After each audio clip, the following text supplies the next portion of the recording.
What's up, Will?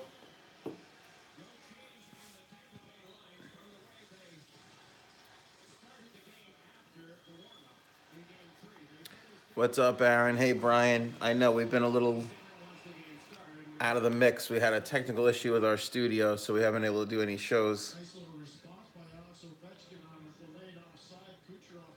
But happy to be here. Game four. Caps leading the series 2-1. This should be a good one tonight.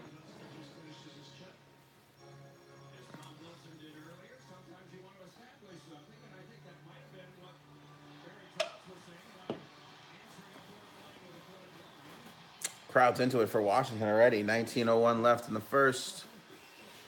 Aaron, to do a lot of trade rumors, Lamorello, sports betting. We got a lot of topics to cover. I just don't know if the studio is going to be back in action tomorrow. May have to wait till next week to tackle all those things. Remember, guys, hit the thumbs up on this video. Super important that we get the thumbs up early on in the video. Gonna stick with this game all night long. Excited.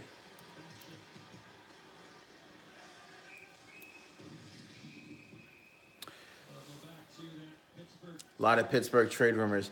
Yeah, what did what's his name said? Rutherford turns around and goes, "Oh no, that wasn't it."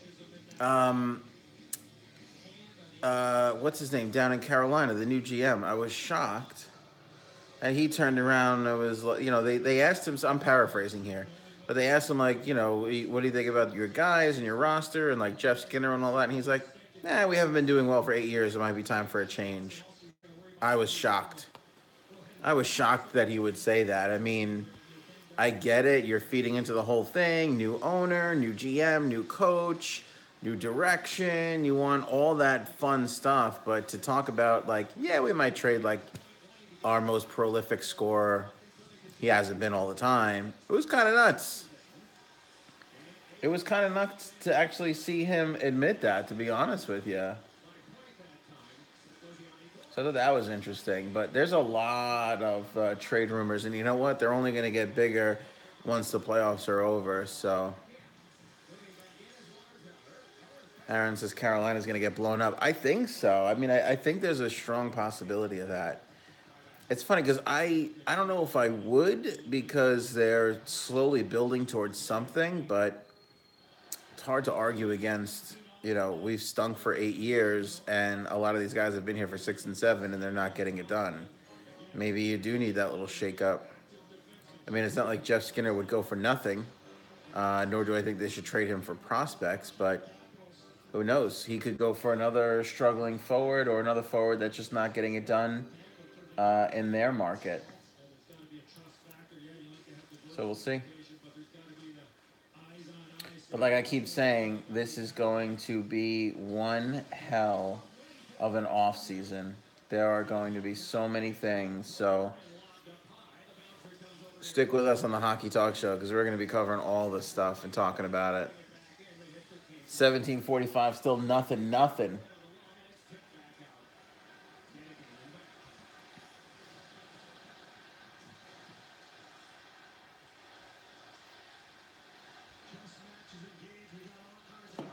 Got a Let's Go Caps chant. 17:27 left.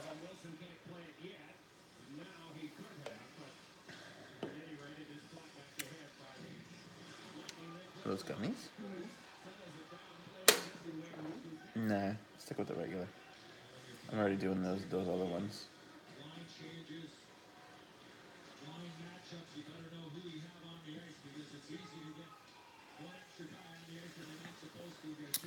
The shock for me in this game so far is that Nick Backstrom is in the lineup. I was really surprised to see that go down. I honestly did not think that they were going to go with Nick Backstrom because they were playing so well without him. And he's got the hand injury, and it's kind of a big thing, and all the stuff that's going on. I didn't think, and Lars Eller was playing so good in his place. I didn't think that they would have Backstrom in the lineup tonight, but he's in there. And I got to be honest with you, I was a little surprised.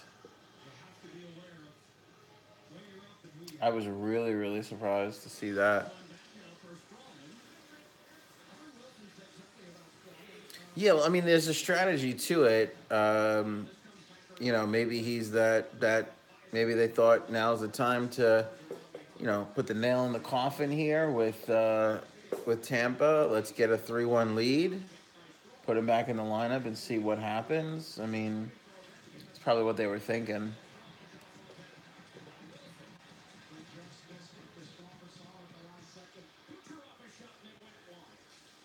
Kucherov needs to have a good game tonight if the Lightning are gonna crawl back into this series. Kucherov needs to have a damn good night tonight. It's giving a nice shot. Big rebound. Eller's misses in front. Hedman just gets it out of the zone. Thumbs up on the video, guys. Thumbs up on the video if you guys are watching. Should we do the $100 hat? Do we still? I don't think I have the $100. I don't know. I think it's up there. I think I just forgot to grab it.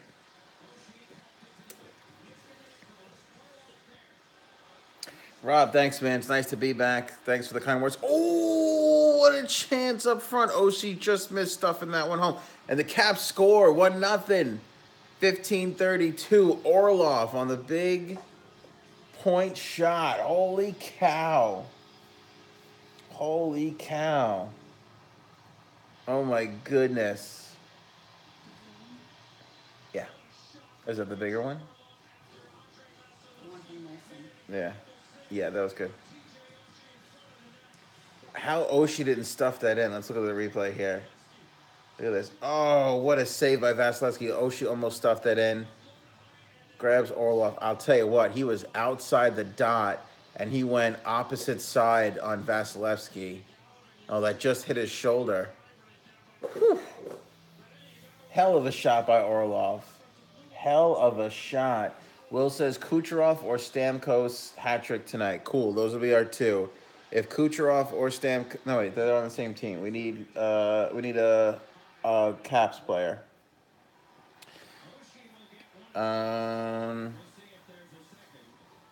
Pick one. Kucherov or Stamkos.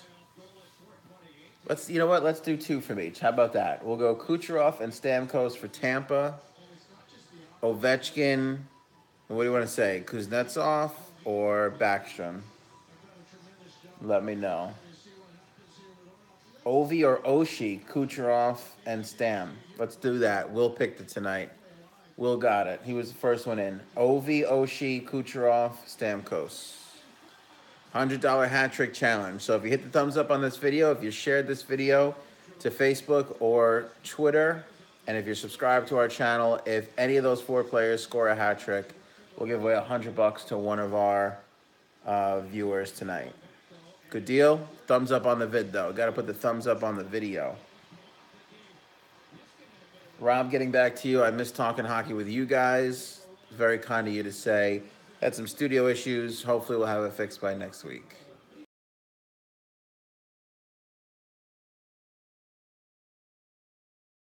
In the room. Who do you want to play if you're Vegas right now? I mean, are we just assuming that Vegas is going to be there? They're 2 wins away. Oh, look at this. Tampa responds. That was pretty.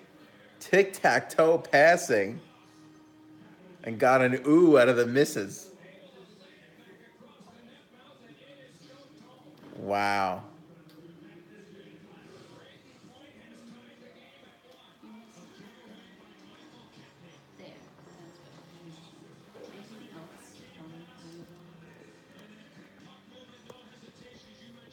Nice play. No look backhand pass in your own zone. Can't happen, man. Can't make those stupid mistakes. Tic-tac-toe. Point puts it home. Lou is rooting for the Caps just to get home ice. Who do I want to win? I picked Tampa to go to the Stanley Cup final, but I'm just loving what the Caps are doing right now. The non-emotional hockey analytical side of me thinks that Tampa's going to win this game tonight. But I don't know. Like I said about Washington, ever since the Columbus series. Ever since 2 games into the Columbus series or so, I said Washington just looks different this year. They just look more determined. And what they did against Columbus, and then the confidence that they got after beating Pittsburgh, has completely changed this franchise and how they feel about themselves. And that's super important. Super, super important. So I don't know who I'm really rooting for, to be honest with you. Like I said, I picked the Lightning, so I'd like to see that happen. But I love Ov, and I think he deserves to be there. And the team is playing great, great hockey right now. It's super exciting to see them.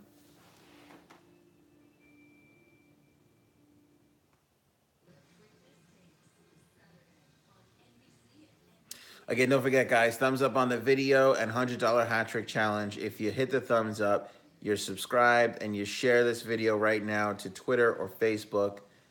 If Ov or Oshie, Stamkos, or Kucherov score a hat trick tonight, we'll give away $100 to one lucky viewer. I bought 2 tickets to Game 2 in Tampa, Section 115, Row G, for $636. Tried to resell them for profit, but nobody bought them. Then Ticketmaster kept the tickets on resale, and I wasn't able to get in the game. What?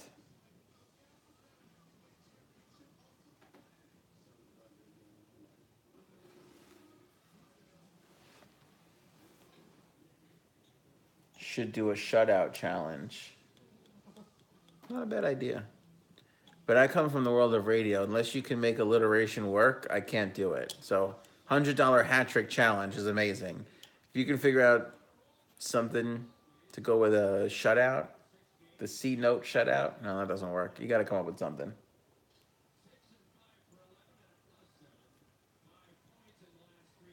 If Tampa wins, home ice would have no effect. I've picked Vegas Caps since the beginning of the second round. Good for you, Rob. I didn't see that coming. That's a good pick if you did that. Maybe I should have you place my bets for me in the future.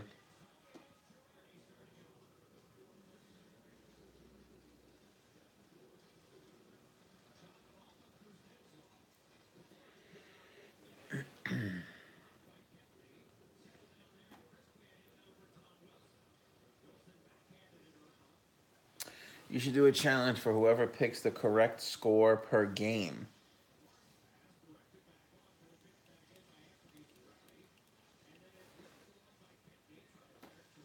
Oh my God, Liz is so good. That took me a minute to realize.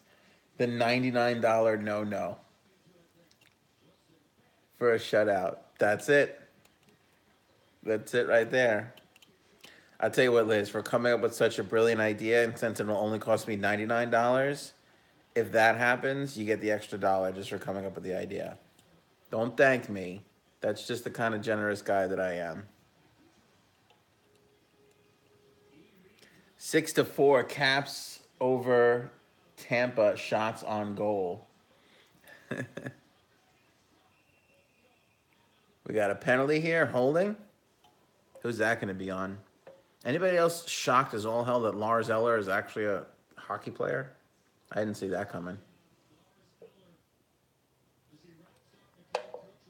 That was a little bit of a weak call, to be honest with you. Not saying that wasn't a penalty. I'm just saying that was something that could have easily been ignored by the refs and has been. Liz, make sure you reinvest that dollar. That's smart. Smart. That dollar today can be $4 17 years from now. Any thoughts on the ongoing World Championships? To be honest with you, Anton, I watched a couple of weeks ago. I haven't really checked in with anything this week. I mean, I saw that Canada advanced. That's cool. I expect them to fully be there towards the end. McDavid, I from what I've seen, is playing like McDavid, so...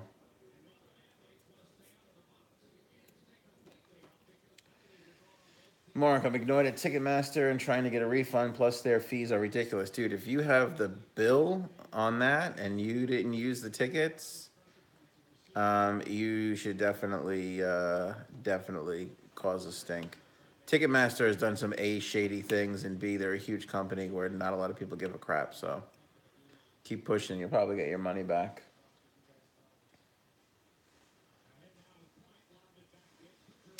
Canada versus Switzerland, USA versus Sweden. That's a good top four.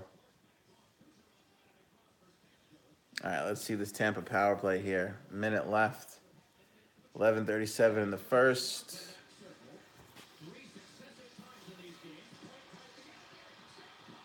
Stamkos scores. And we are one goal in to $100 hat trick challenge. How do you spell our name wrong? Did I spell lightning wrong? It's entirely possible. I was typing the title of this episode furiously as I was shoving food down my throat so that we could start on time. Nice lucky bounce to Stamkos. Tampa is moving the puck really well below the circles so far. Look at Stamkos bury that thing. Oh my God, are we going to give away $100 tonight in the $100 hat trick challenge? Two more goals from Stamkos and we will, but you got to hit the thumbs up on this video, subscribe to our channel, and share on Twitter or Facebook. Nah, don't apologize, man. That's my fault.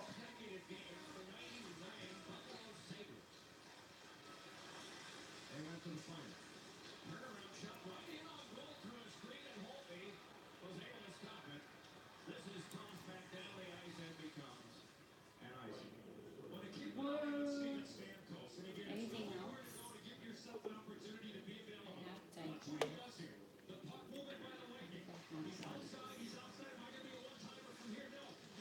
That was some good puck movement. That was some great puck movement. I think that's it. I need to get that other camera stand, but I want to go and look at it before I buy it.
Who did he say was shaky? I don't know.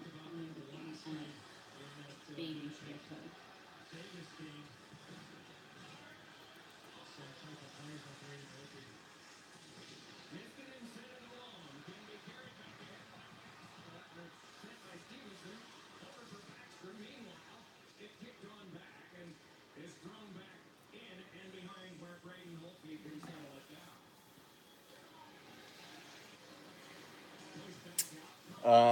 Drop clans, what's up? What am I drinking? I am drinking Spindrift sparkling water.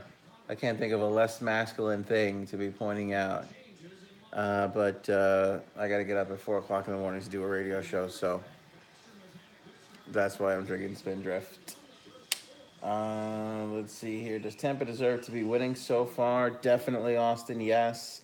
Brian says the Lightning look quick. Totally agree. Jacob says, remember me? Nope, sorry, buddy. Austin, Tampa deserves the lead. Yeses all around. Jacob, you got to jog my memory, man. Uh,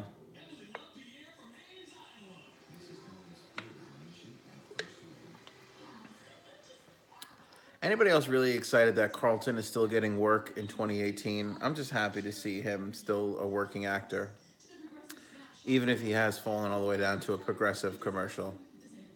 He has no show on. Does he still have the Cooking Network show? Yeah, I think so. Wait, is he doing the show that Mark Goodman used to do? Yes. He's doing that show? Yes. And he still isn't he doing He's doing pretty good for himself. America's Funniest Videos? I think so. You know, fuck him then. He's doing just fine. I don't know why I'm taking such pity on him. I'm the Preds fan that was talking about them. Maybe I do remember. Sucks the Preds are out. I had them in the Cup final. I'm really disappointed about it too. Are you from Nashville, Jacob? Because then I'll be doubly jealous of you because you get all that good food down there. Will, love Carlton. Who doesn't love Carlton? He's making a living not having to do that dance every 5 minutes. That's amazing. That's a miracle. That really is a miracle. I mean, he is honestly defying 90s star folklore. I don't even know what that means.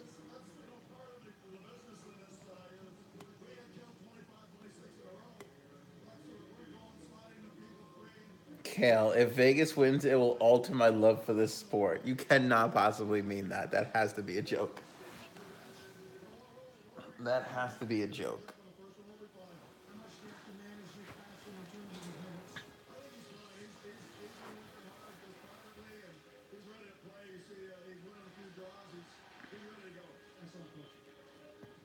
Tampa does look fast. I forget who said that. Brian? Tampa looks fast as hell. All right, $100 hat trick challenge tonight, guys.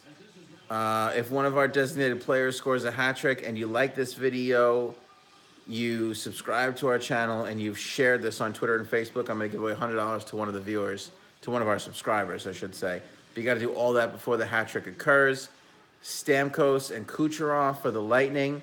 Ovi, who just shot wide, and Oshie for the Caps. If any one of those 4 players scores a hat trick, we're going to give away $100 to one of our subscribers. But again, you got to like this video, share it on Twitter or Facebook, and be subscribed to our channel.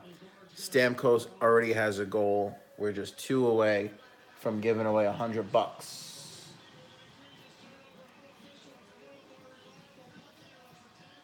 That was a big fat giveaway. And I'll tell you what, Ovi didn't miss by much. That's a good interference call. Yanni Gord can't do that, man.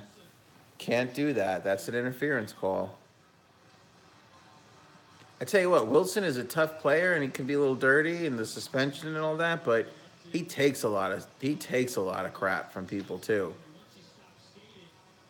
I think other players know they can draw a penalty if they egg him on, and they do. Ovi with a shot from the slot, or just the top of the circles, I should say, and he misses.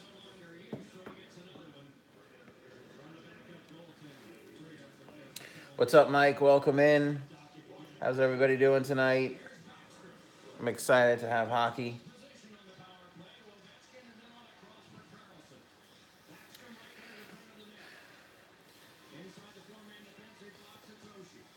The team as a whole is deserving. The franchise is not. You're talking about Vegas? I don't get that. I think the franchise, the team, everything.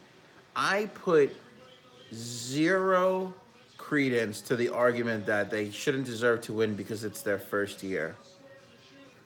And I'm not picking on you, Kel, here. I'm just talking about, I've heard other people say this, and I'm not buying into it. Why not? Why not? Just because they weren't here last year, just because it didn't take them 5 years to rebuild, just because their fans haven't suffered for 25 years like some of us have, it means nothing. Every year you get to compete, and you know what? The results are in the stats and the wins and the losses, and they've got the results. You know who I really don't like is Damian Cox. He works for Sportsnet. He's a writer. But he does a lot of TV and radio these days. He's one of these guys that just will not give Vegas any credit, and I don't get it. You look at some of the moves that George McPhee made to get Fleury and a second-round draft pick, to get Smith and Marchessault out of one team, to get Method and turn that into a draft pick. The pickup of Subban off of waivers. Guys, this guy studied the NHL for a long time. He was a GM with the Caps. He was an advisor with the Islanders. And he had a lot of time to observe the league once he was hired by Vegas. And he just flat out built a great team. He just built a great team. He gave guys opportunities that weren't getting the opportunities. He put an emphasis on speed. This team deserves everything they get. And I put zero credence in the fact that just because they weren't here last year doesn't mean that they need to suffer or need to build or more. I hope Tampa Bay wins, but for the other series, I am torn. I wanted Vegas to win, but I find myself getting excited for Winnipeg. Loving the state of hockey today. Mark, isn't it good? It's exciting as all hell. I'm with you, man, but I can't help it. I was never really pushing for Vegas to get to the finals. I only had them going to the Western Conference final. I had Nashville beating them, actually. And then I was entirely ready for Winnipeg to beat them. But I have to be honest, I'm kind of excited for Vegas. I think it's a Cinderella story. And, we talk about Pittsburgh not being able to three-peat. Well, guess what? One of the Pittsburgh Penguins might be able to three-peat this year. And that guy wears number 29. Look at this power play for the Caps. Nice movement, but it expires. No goals. Still 2-1 Tampa. 6:37 left in the first. Talking some good hockey here tonight. Let's see. I know I'm a little behind on the comments. I'm going to catch up, I promise. Jacob, I'm from Nashville. Food is great. I'm totally jealous. Jacob, if I'm in town for one night with my beautiful wife, where do I take her? That's what I want to know. Do we go barbecue? Do we go straight up fancy? Do we hit that main street? What's that main street right by the arena? What's the big street? 2-on-1 for the Caps. Pass over. Oh, flub off the skate. Connolly, you suck. Seems like a fast game the first 10 minutes. Mike, totally agree. Brian's rooting for Winnipeg. If Vegas wins the Cup, would that mess up their fan base expectations for every season? Austin, great question. I will say this. The Vegas fans are screwed up already as it is. They're already spoiled. They're already messed up. They are already, they're going to fall hard the first year that they missed the playoffs, which, by the way, sophomore slumps are real. And by the way, a lot of teams that build up and make the playoffs tend to miss them the following season because they think they're just guaranteed in because they made it in last year. 2-1 Tampa, 5:29 left in the first. So that's a great question. I don't think the Vegas Golden Knights need to win a cup to have their fans be screwed up. They're already screwed up.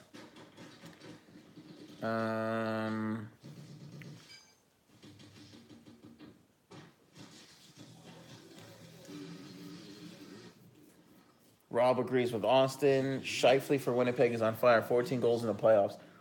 By far. With Marc-Andre Fleury, with Kuznetsov. He was on a little run. Gensel was super hot for Pittsburgh for a while there. Scheifele has been the Conn Smythe winner. He is Conn Smythe winner. Even if Winnipeg gets eliminated, I would still give him the Conn Smythe. Being facetious, of course. But he's been the best player in the playoffs. He's been unbelievable. What sucks for Winnipeg is everybody else has kind of died off a little bit. That's the thing with Winnipeg. Scheifele hasn't slowed down. Everybody else on the team has. Kale, it's not the fact that it's their first year. It's the fact that they had advantages that other teams didn't prior to them. They're teams that are still trying to work their way out of the expansion. Kale, you're not wrong about that. You're right about that. Minnesota, Nashville, Columbus. It was a different time in the league. There weren't as many good players as there are now. You had 3 or 4 teams. You had 3 teams come in 4 years. So the league was very diluted very quickly, and it took a while to grow back into itself. There hasn't been expansion in 16 years, maybe a little bit more. Ooh, Hedman's going to get called for a slash. Caps to the power play. You're 1,000% right about that. They were, but and I'm not defending. I'm not fighting with you on this one because you're right. The logic is if you're going to charge somebody $500 million for a franchise, you cannot hand them the dud that Nashville, Minnesota, Columbus, and Atlanta were. Just can't do it. You can't do it. You can't charge that much money and give them nothingness. So the league figured it out. If they give them a better team, they can charge more. And what happened? Immediately, overnight, they were able to raise the price of their franchises by $150 million. You want to buy, I mean, I think the Islanders sold for somewhere around 400 million. I think that was the price. After they were, I think, for sale for like 350 million. I think Wang bought them for two something. So you're talking about the Islanders being sold for 400 something. That's the rumor. To Vegas expansion fee being 500 to now Seattle's worth $650 million. So where do you think that puts some of the other franchises in the league? Certainly Arizona's not going to get 650 million if they go up for sale, but it definitely raises their price. And I can't even begin to imagine what the prices are going to be for the Blackhawks and the Rangers and all that stuff. So that's why you're in the situation you're in. And let's not forget, we're the fans, the owners of the businessmen and business people. And they're in it for the money. They might be fans too, but they're in it for the money. So um, every owner in the league is okay with what's happening with Vegas right now because they each got whatever 500 million divided by 30 is. I forget what that figure was.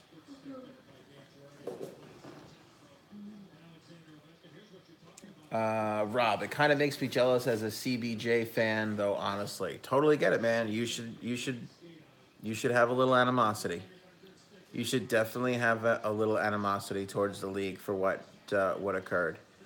I don't know, and I'll be honest with you, and I've been following the league for a really long time. I don't know that anybody thought that the league would grow this fast. I mean, the growth they've had in the last 3 years has been bigger than the growth they've had in the last 10. We're finally starting to see the salary cap come into play for the economics of the league and really help them take off. So, nobody really knows what lies ahead in the future. I don't know if they thought it was going to be this way, but certainly you learn from your mistakes, right? Just like in life and like in business and anything else, you learn from your mistakes. Not to say that the expansion of those other teams were a mistake, but they looked at it, they saw what those were. They took the big hit and loss of Atlanta leaving for a second time, and they realized we can't go on like this. You can't have another Atlanta Thrashers. That is devastating for a league the size of the National Hockey League. So that's how we arrived at the Vegas Golden Knights. So this is a great discussion. I love talking about this stuff. 3 minutes left, 2-1 Tampa here. Nice little kill there as Hedman comes out of the box.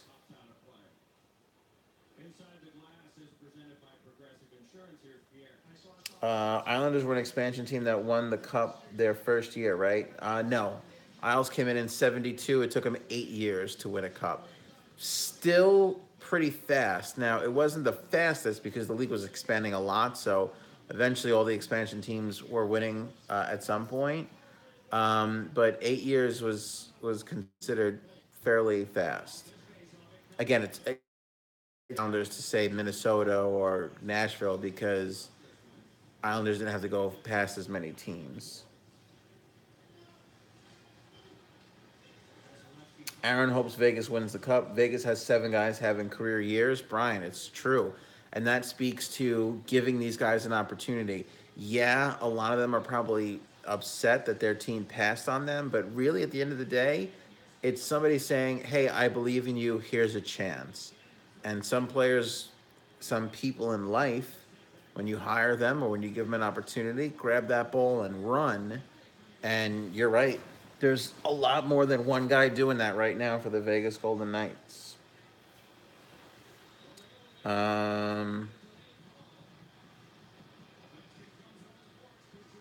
I understand that they're here to stay. The problem is that they're changing what it is to build a franchise. I accept the argument that the NHL is learning from their past and failures. Yeah, I mean, I get that. I get that. But again, it's new for the league, it's new for the NHL. But look at the NFL. The NFL is a year to year league. Every year, you can get a different team. You can miss the playoffs completely and be. You can go 1-16, right? And then the next year you can go 12-4 and be in the playoffs. That's the way the NFL is, and that doesn't seem to hurt them at all. Now, I don't love that. It's kind of nice in the fact that you can have hope every season. I like the long term, thing. Like it's exciting for Hurricanes fans and Toronto fans to be building and getting there. And it's also equally thrilling as a hockey fan to see Detroit in the pickle that they're in and wonder how are they going to get out of it. Nice shot from Oshie in the slot, and Ovi barely missed a rebound. Another power play for the Caps here. Ooh, Carlson got it down low. Pass across to Ovi got split up, and the Caps sent it back down. 120. There's 3 seconds difference in the power play and the period. We'll definitely continue to talk about this in the intermission.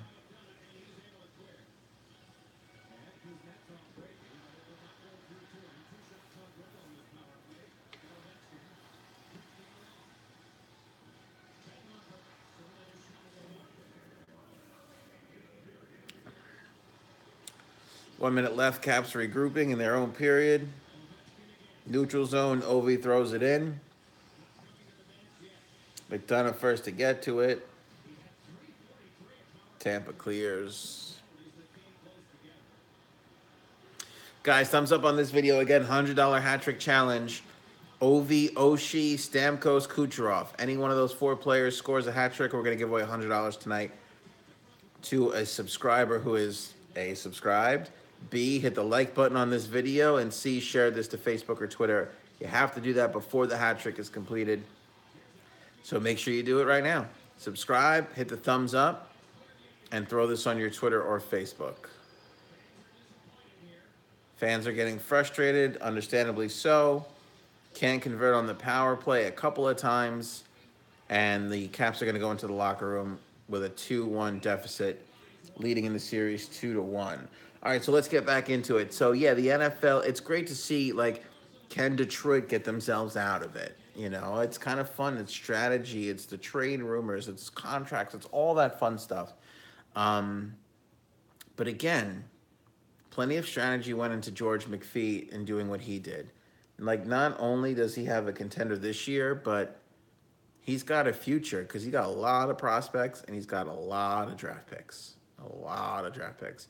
He's going to have even more prospects over the next couple of seasons. So, I just don't think that from the time that George had a job, he worked any less hard than any other general manager in the league. I don't think that Gerard Gallant worked any less hard than any other coach in the league. And I don't think the Vegas players worked any less hard than any of the players in the league. So you have a starting point, and that's it. I understand the building thing, but, is what it is. How many teams go from the 8th seed to win a cup? Nashville almost did it last year. Kings did it that one year that they won. I mean, just because you win the President's Trophy, you don't win the Stanley Cup. So I'm okay with things not always adding up. 1 + 1 = 2. Jacob can't make a suggestion. That's a tough one. I don't know if you caught up to me there, Jacob, but think about it. I still want a suggestion from you at the end of the night. I'll even take two meals if you can't decide. Mark says Nashville hot chicken. I'm not going to lie to you. That looks good on the KFC commercials. I know it can't be good from KFC, but I see it on the KFC commercials, and I think the real chicken from really Nashville must be good. AD, what's up, man? I almost forgot that OV had one of the nastiest dekes in the league. His toe drags are unreal. Mike, should have been the Islanders GM. Who should have been?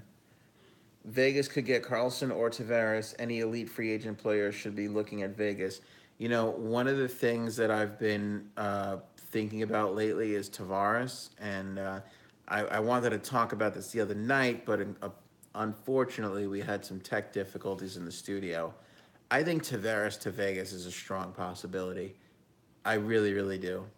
I really, really do. McPhee was uh, an advisor with the Islanders for years.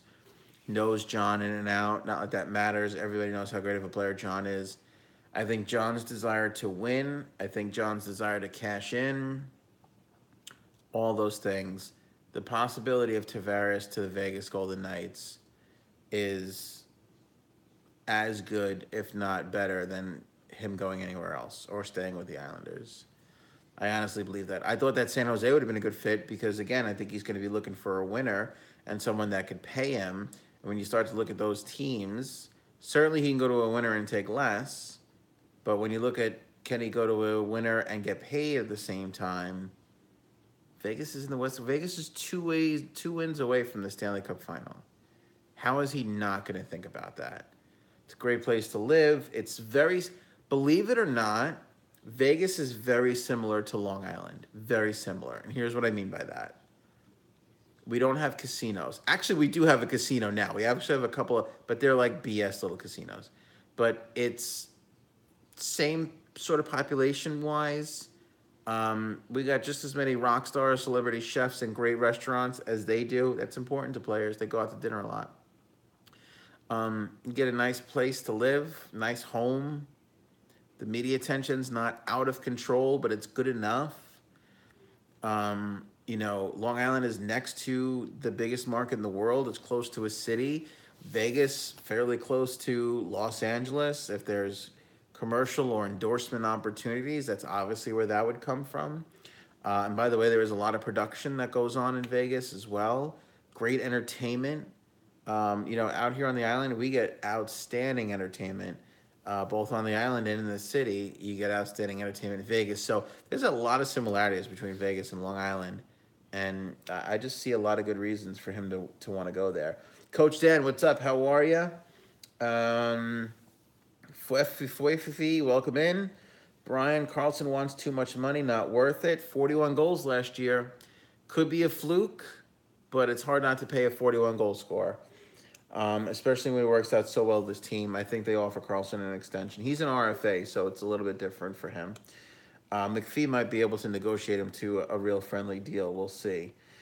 Who's going to buy the next championship? 2-1 Bolts. What's interesting thing is about the expansion thing is I don't think, seeing what McPhee did to the rest of the league, I don't think that whoever the next general manager for Seattle is will be able to pull off the same thing.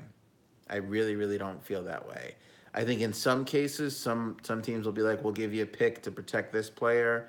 But in most cases, I think teams are just going to be like, forget it. Because if you look at some of the examples, some of the guys that were saved versus the guys that went to Vegas, Vegas is winning in all those cases. And by the way, is there a team more miserable than the Florida Panthers right now? I mean, that March or so is phenomenal. Phenomenal. And here's why Columbus shouldn't feel as bad, because Carlson wasn't this big of a scorer when he was in Columbus. He became that after the opportunity. Marchessault scored 30 goals when Florida let him go. Pushing Dale Talon aside will go down in history as one of the biggest flubs in National Hockey League history. That was the dumbest move at the time. It was really stupid, and it set that franchise back big time. If a championship is worth $500 million, I'm sure that revenue generated over the next couple of years would make that an investment that every team in the NHL would be willing to hop on. Kale, I got to say no on this one because all the hockey-related revenue gets shared with the players 50-50. So jerseys and all that stuff, all hockey-related revenue gets split up. It gets divided. That's why they have the player escrow. That's part of the CBA and the salary cap. The league has to share all of that. It's a weird business where the owners have to share half of their profits with the employees. But that's the way it is. It's different because of the skill set, right? The players get to make those big demands. The employees at McDonald's don't get to make that demands because anybody could serve French fries. But with the expansion fees, they don't have to share that. That goes right into the pocket of of the owners. So again, and I always want to put this on our level. Put yourself in those shoes. What's the average American make? $50,000 or so. If I pulled you aside and I said, "Here's an extra $125,000 to do something that's not so great for you personally, but in the short term, you get 125K put in your bank, and by the way, Uncle Sam won't take a penny of it." Would you say yes to that? I don't even want to tell you what I would do to certain family members of mine for 125,000 scot free. Okay? Horrific things that can get me in trouble should this video wind up in a courtroom one day. So let's just leave it at that. Let's see here.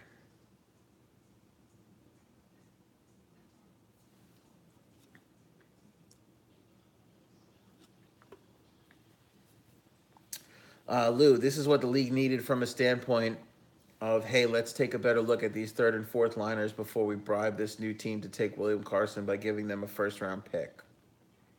Does anyone notice how this playoff has been a competition of skill and finesse rather than brute force, with the exception of the Capitals' Tom Wilson? Yeah, and you know what? As exciting as this playoff has been, because I think it's been really exciting, I don't know if we have had any memorable series, meaning like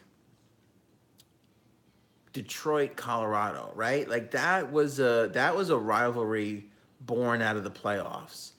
I don't know if we necessarily have that this year.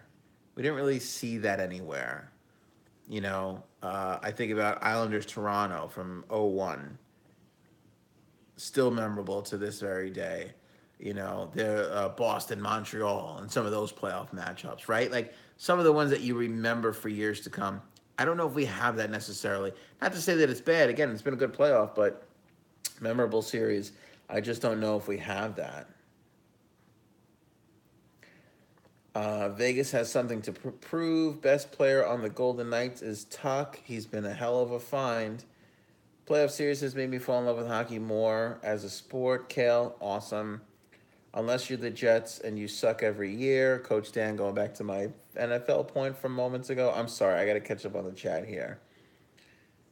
Let's see here. Fleury is the league's best goaltender. He's certainly been good. Fleury is the season's best postseason goalie. Detroit will not get their way out of this. Detroit has too many bad contracts. Blackhawks are resting up, be back strong next year. I believe that. I believe they don't need major overhauls, just minor improvements. At least the Islanders beat Vegas twice. I guess you can take some pride in the small victories. Greetings from Romania. Nelutu. Nelutu? I hope I'm saying your name right. Welcome, Nelutu. To Vegas. That would be the Brangelina name for Tavares going to Vegas. To Vegas. I love it. Eddie's here. Hello to everyone. Let's see here. Everybody's catching up. Leafs are pretty miserable. No, they're not, Eddie. They're great. Tampa will not be denied tonight. Vegas players are good now. Whereas for Florida, they have Riley Smith, too. They gave Vegas 2 out of 3 of their first line. 2/3 of their first line. Yeah. Honestly, Tuck and what's his name? Holla from Minnesota. Like, that stinks. Carlson stinks, giving those guys up. But honestly, Florida, to me, is the biggest flopping failure out of the whole expansion draft. They really screwed the pooch on that one. Because, again, what they did to Dale Talon, pushing him aside, was the dumbest thing ever. Let's see here. Riley Smith, Neal, and Carlson are deadly. But see, that's the thing that upsets me about Vegas. And I understand what people are saying, but it drives me crazy. Neal's a 30-goal scorer. Marchessault is a 30-goal scorer. Fleury's a Stanley Cup champion. Like, I'm surprised they're this good, but I'm not surprised they're good. I'm sorry. I'm just not. They have all the pieces. Great. Everybody knew Schmidt was a great defenseman. I called that from day one. From day, you can go back. That's the beauty of this show. You can go back to the early hockey talk shows from this season where I literally called out 88 for saying this kid is going to be amazing. He was phenomenal for Washington, showed flashes of brilliance, but could never stay in the lineup. They chose Orlov over Schmidt. It doesn't mean that Schmidt's not a good player because when he got the opportunity, he killed it. And there are a lot of those cases. So I'm sorry, but I just can't delegitimize the Vegas franchise. Because again, if you watch the games, and I'm not attacking anybody here, Kale, I'm not. You've been awesome. Not attacking you. I'm just saying overall, everybody is dumping on them so much because they're a first year team. But seriously, if you look at this franchise and you've watched these players as long as I have, it's not that surprising. And the modest people will say, look, we knew they were going to be competitive. And I'll say, but 10 games in, knowing what I knew about these guys, and then 15 games in, I was like, they're going to be great. They're legit. And you can go back and watch the footage. That's what I love about this show. You can go back and see I said it at that time. Let's see here. NHL is better nowadays. Aaron, totally true. I think the expansion of Nashville, Atlanta, Minnesota, and Columbus was great and much needed at the time because you needed to get to 30. But definitely taking all the time off that they did from expanding was a smart move, and clearly we can see that. Vegas has worked, and Seattle has already worked because of their sales. And for those people that are waiting for Quebec, I think you got a shot at it. I think the league is going to look at Houston next. And then I think that, eventually, if they continue to do well, I think they're going to add Quebec. I would really like to see Ottawa be a little bit more stable, though, before they do that.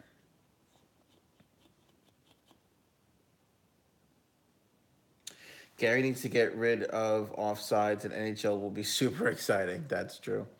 Uh, I enjoyed your chat with the troll from Winnipeg. I don't remember that. Tampa and Vegas came back. Tampa finally woke up. Bengals, welcome in. Guys, again, make sure you guys hit the thumbs up because $100 hat trick challenge tonight. Thumbs up, subscribe, share this on Twitter or Facebook. If you do that and one of our designated players scores a hat trick, we're going to give away $100 to one lucky subscriber. Ovi, Oshie, Kucherov, and Stamkos are our 4 picks. We doubled down on the $100 hat trick. We were picking 1 player per team. Now we got 2 players per team. NHL wants to be a high-flying, high-scoring, super exciting league. No offsides would be triple excitement. Without offsides, there will be so many one-way players wanting in the offensive zone for a pass. It will kill the game. I agree with that, Liz.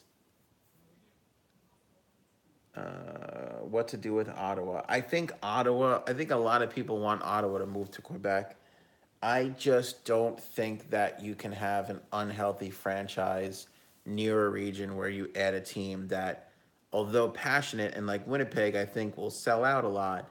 And they definitely have some corporate entities up there in Quebec. I think you can't add a team in Quebec and have Ottawa not selling out playoff games.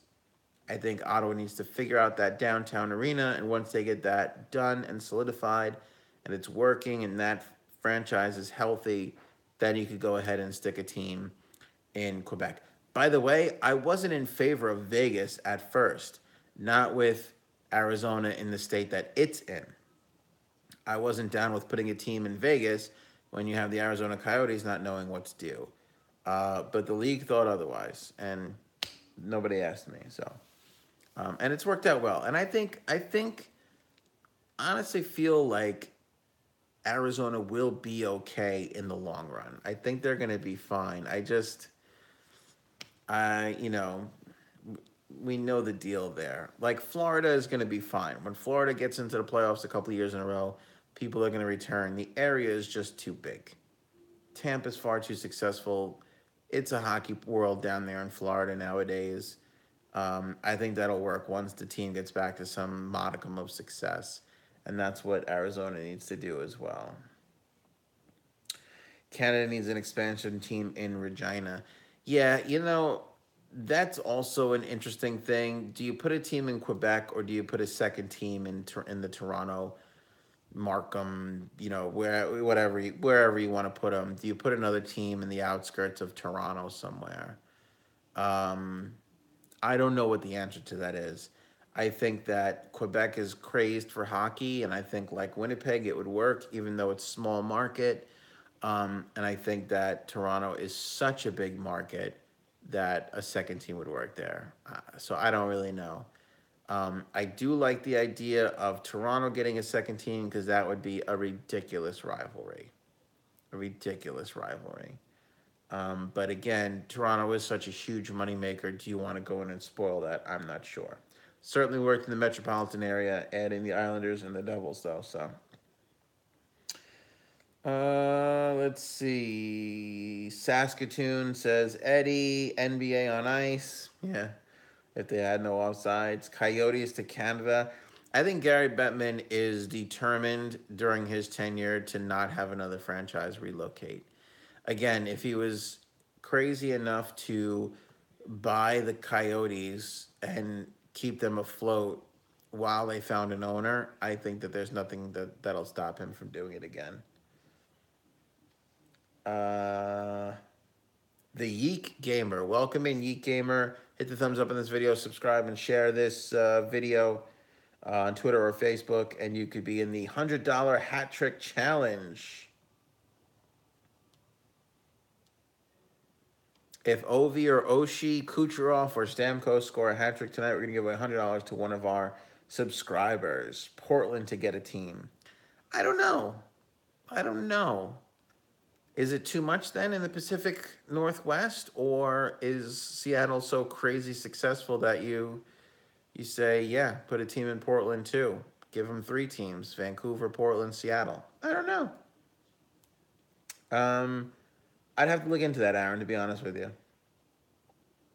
I have to think about that because, again, and I keep reiterating this, and this is why Seattle's really going to be successful, aside from the fact that they blew it away in their, ticket drive. Corporate sponsorship money in Seattle is insane.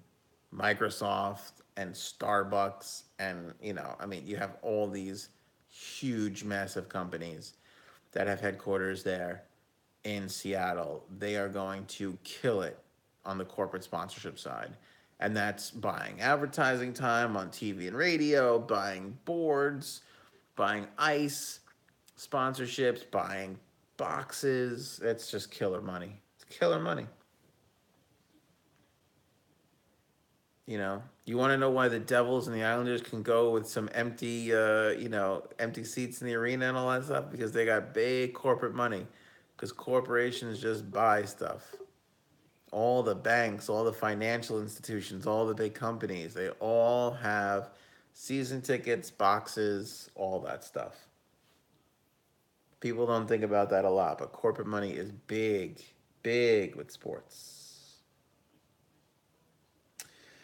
Bengals moving to Florida soon. Can't wait to see all the Tampa fans. Are you moving to the Tampa area? Because Florida is a massive state. Brian's in Florida. He can attest to that. Can you mention that the volcano at Kaleu is not heading towards my mother-in-law in Kona? Damn, LOL. Yeah, those volcanoes never go in the direction you want them to go in, do they? Do I think the Nordiques will be back? As I said, I think the Nordiques have a good chance of coming back. They're just far down on the list. They're just far down on the list. And I know people in Canada hate hearing that, but Gary and the league and Bill, and let's be honest, the owners, which Gary really represents, treat this as a business. They're businessmen. You don't see Starbucks put a coffee shop at a place where they can't make, they got to know they can make money. And although the passion of fans in Quebec is massive, and the economics are certainly better now than they were when the Nordiques left. So that's why I think they will eventually get there. Um, they're looking at this as a purely business from a business standpoint. And Seattle, as they've proven with the ticket drive, will do really well. Vegas has done well. I think they have to figure out Houston because that's a huge market. I think once Seattle's taken care of, Houston and I have to go back and look, but Houston may be even bigger than Seattle. Um, Houston's the biggest market in the country right now that does not have a hockey team, and they have basketball, and they have baseball, and they have football. So, you know, NHL's going to look at that and go, "Why aren't we getting a piece of this pie?" I mean, it's crazy for them not to be in Houston. And Dallas has done well, so that team could definitely hold a second team. That state definitely can hold a second team, so we'll see.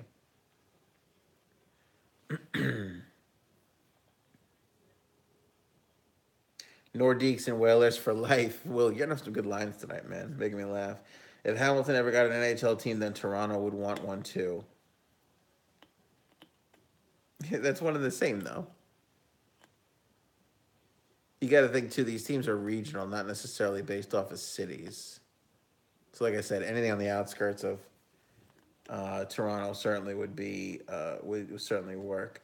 I think Gary Bettman is an idiot. I'm sorry, but he caused 3 lockouts, 2 half, 1 full. I don't want another lockout. I don't think you're going to see another lockout. In fact, I think they've already. Oh, that was a big hit on Paquette.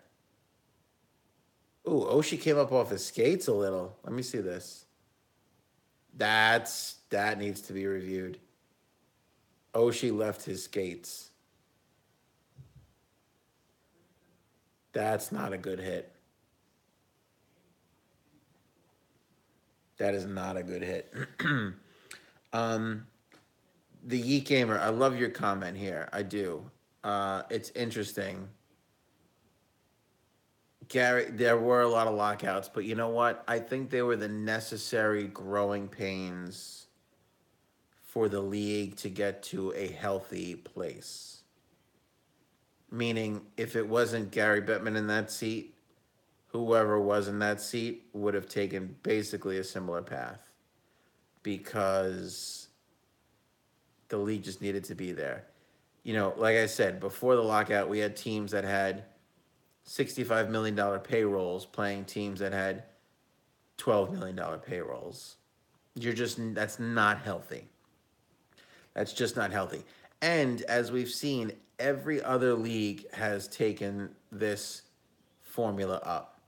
Baseball adopted the luxury tax, which is a cap. Football took a cap on, and basketball took a cap on. It's just the way the world was going. I think we had strikes in all those. Did the NBA strike at all? I don't know. But NFL, MLB, all had strikes. So I think that's where we were going. But point well taken. In the beginning of the season, I couldn't figure out all our goals would come from excluding Marchie getting 30. I had Neil getting 35, Piranha 20. Everyone else falls under those totals. Yeah, that's pretty safe. 30, 35, and 20. Yeah. Yeah. But the thing is, like, Carlson, you had to figure was going to be decent. I mean, I was wrong about this one, but I thought Chipper would have been a good 25, 30 goal scorer. I mean, that's kind of where he was projected to be. We can't take Chipper out of the equation. As far as the preseason prediction goes, I thought he would have been pretty good. Thought they were going to get a lot of offense out of him. And scoring from the back end. And plus, you don't need to score all that much when you have Marc-Andre Fleury. So I wasn't worried about Vegas as far as that goes. I think South Florida needs rebranding and better marketing. Yeah, I think the Panthers just need to give the team to Dale Talon as they have now finally, and just let him do what he does, which is build championship teams. That's just what he does. Again, the passion in Miami is not all that great. We see this with the Marlins, right? The Dolphins, I mean, are the only mainstay. The Marlins go through rough times. Marlins are going to win World Series. They're good that year. That stadium is sold out all the time. They sell off, as they've been known to do after championships, and then nobody goes to their games. Uh, Panthers have not been good for a long time, but when they were making their run in the playoffs, there were people there in the arena. It's just one of those markets where you need to win. Carolina's the same thing. Carolina was selling out like crazy. They're winning. They win the cup. They're in the playoffs. They're selling out. They stink. No one comes. There's just a lot of markets where that exists. Look at this breakaway for Caps, and they score to tie it up. Kuznetsov, 5-hole. Beautiful.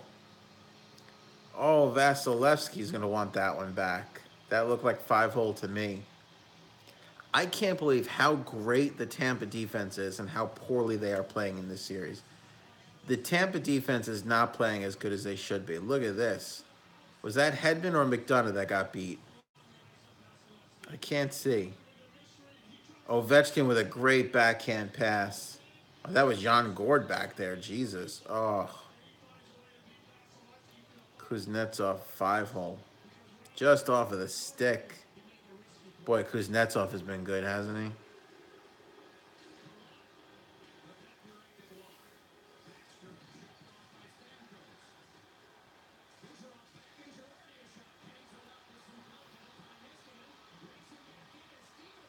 Stevenson with an opportunity saved by Vasilevsky. Can't cover up, though. Caps can't get it back into the front of the net, which was wide open. Palat coming the other way. Oh, almost squeezed a 2-on-1, but he gets rubbed out by... Caps throw out, and Stroman regroups. Throws it back the other way. Off icing? Nope, waved off. Crowd's into it now. 2-2, 13:56 left in the second. Guys, if you haven't hit the thumbs up yet on this video, hit the thumbs up. Now we got an icing.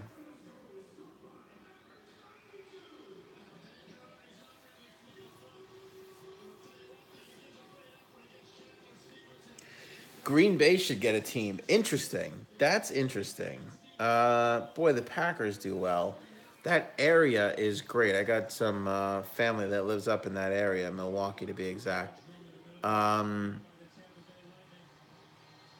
I don't know. That would be interesting. The Milwaukee Admirals are up around there. I know that. Let's see here.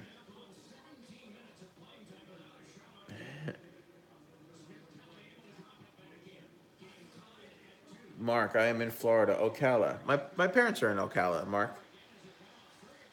My parents moved down there. Newport Richie here. Yeah, Newport. I know some people in Newport Richie too. Nice area.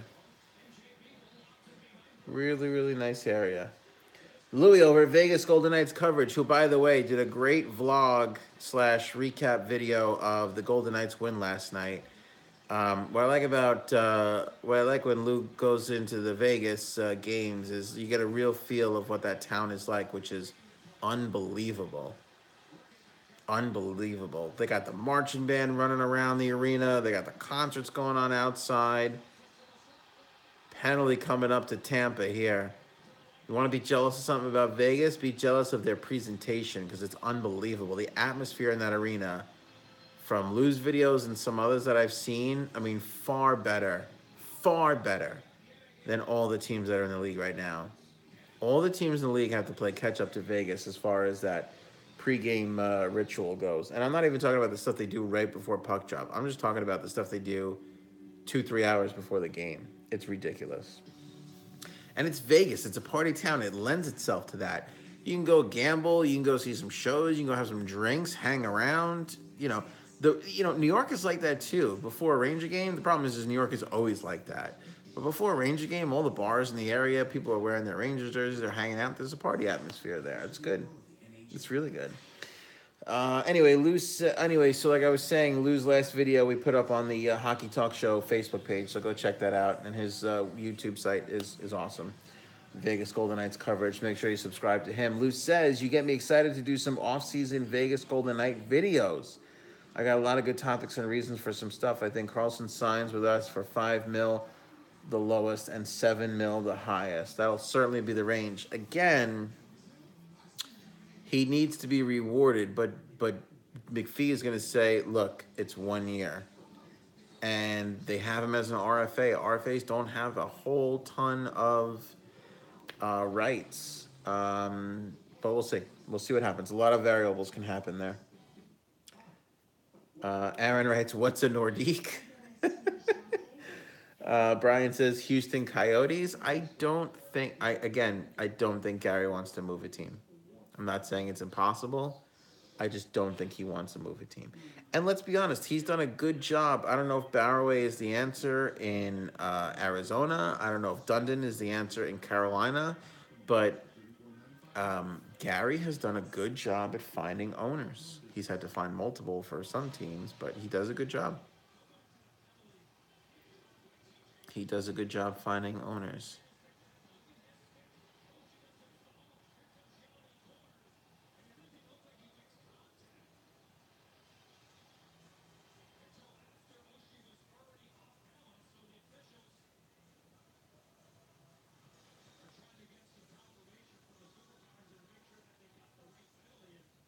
I love this. The officials know it was a penalty. They just don't know who was the penalty on. Now the officials are having more rough and rough playoffs here. What went wrong the first time for Winnipeg just before they went to Phoenix? It was the same thing that went wrong for Quebec. The dollar, it was a lot of economics, and it was the time. You got to remember, the Canadian dollar was worth how much to the American dollar, yet all the Canadian teams had to pay the players in American money. So they're taking in the Canadian dollar, and they're giving out the American dollar. Corporate sponsorships had dried up. Some bad teams. And more than any of that, rather than what was wrong with the Canadian markets, it was what's appealing about the American markets.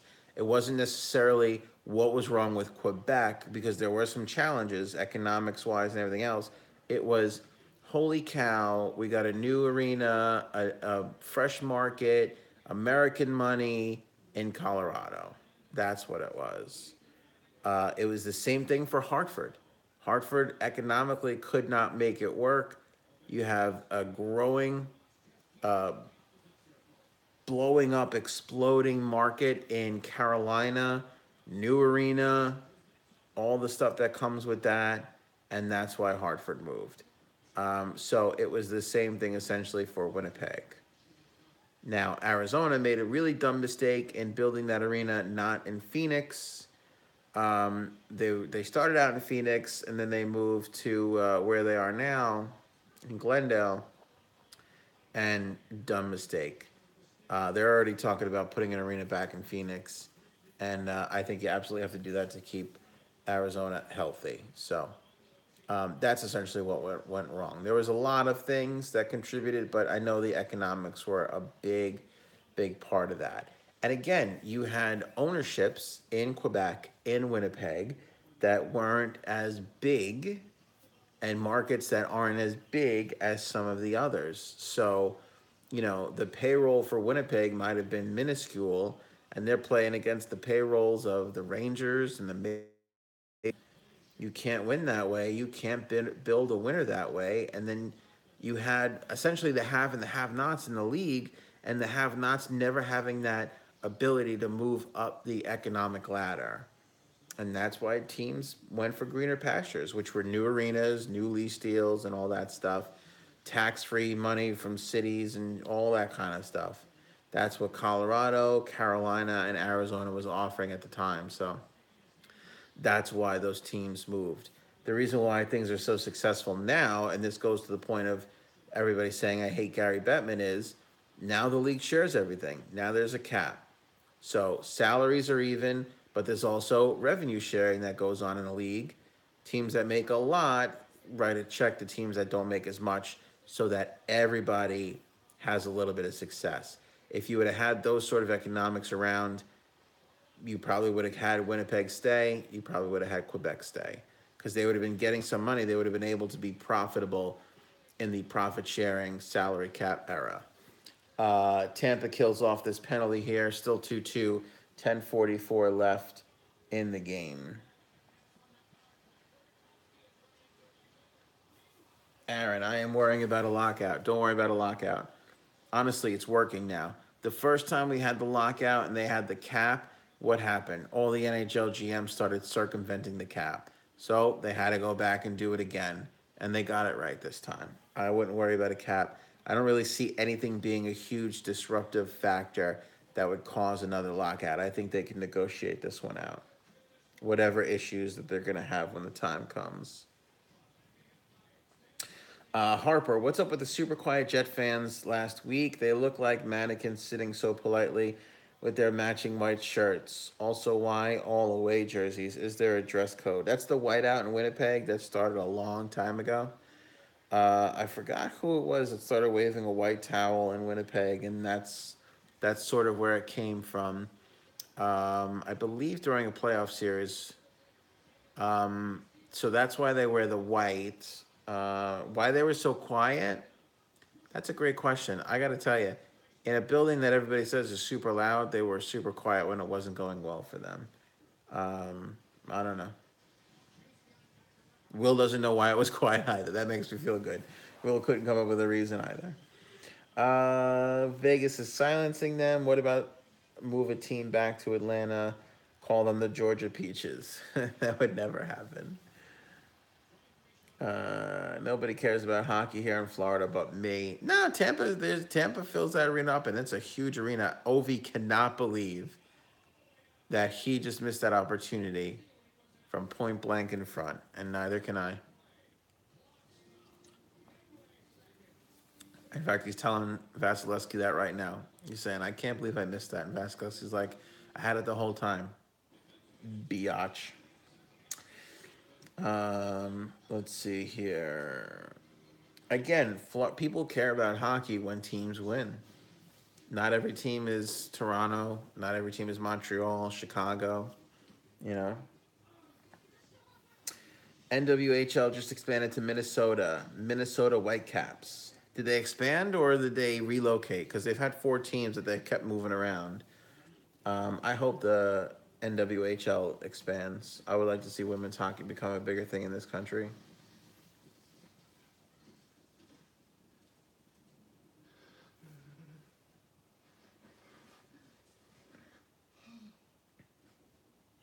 Connor, welcome. Boy, I'm way behind. I got to catch up. Connor, welcome in. I'm going to try and get to as many comments here on the commercial break. Connor, welcome. I think Tampa's going to win tonight, although I'm kind of rooting against my own original pick and kind of rooting for Washington. I just think Washington looks super determined. Let's see here. That Vegas pregame is a little weird. It definitely is a little weird. I think they'll get it right, but again, like if you go back and you watch Lou's last video at Vegas Golden Knights coverage, subscribe to his channel. It's really good. You go back and watch that video. You know, they're got the marching band running around. You know, like they're like the atmosphere is just there. Like people are hanging out outside the arena hours before the game. That's not a common thing in a lot of parts of the league. So nobody really likes the call. A lot of dives. Oshie is a turd.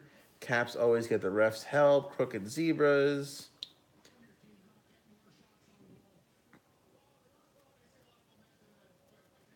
Lou is against getting Tatar. He'll turn out to be okay. They did pay a lot for him, but they'll turn out to be okay. I think it was insurance if Neil goes, which I still don't know if Neil is going to go.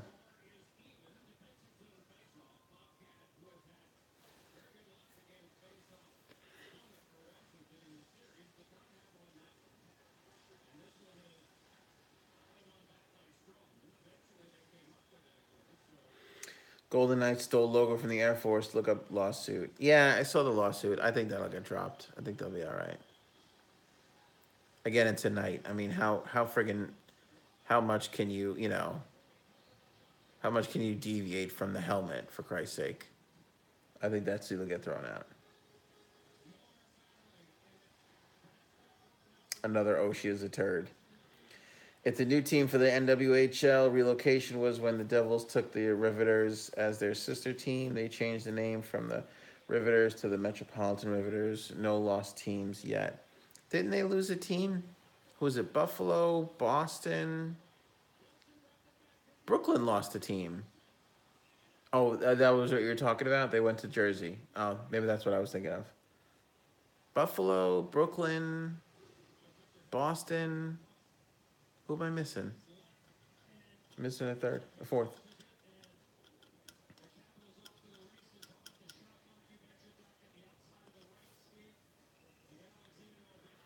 2-2 AD. Sorry, I'm not on the score. I think am I caught up to the? I'm caught up in the thing. Hartford. Thank you. Hartford Whale, Buffalo Buttes, Boston Pride, and the Metro Riveters. And so now they're gonna have a team in Minnesota. See, that's strange to me because that's a flight. All these teams they can, even though Buffalo sucks to get to from Boston and Hartford and the metropolitan area, that this is a bus league right now. That's different when you become a airplane league.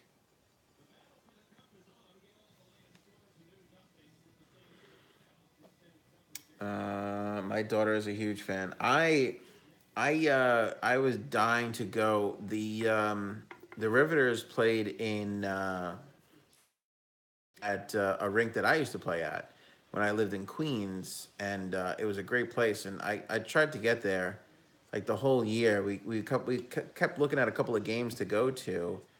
Um, I don't even know if Liz is still here.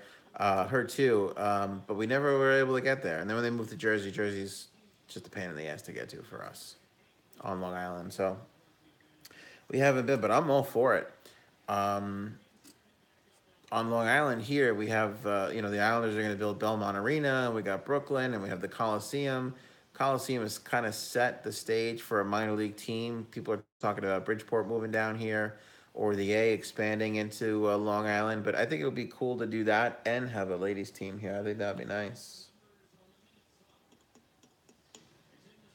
Or a shitty bus ride. No, Minnesota is definitely going to be a plane ride. You can't avoid that.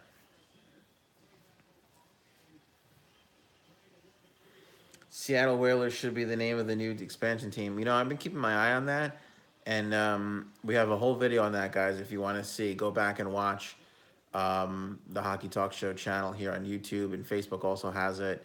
Um, we haven't heard peep about the name in a while. There's been no name discussion for Seattle.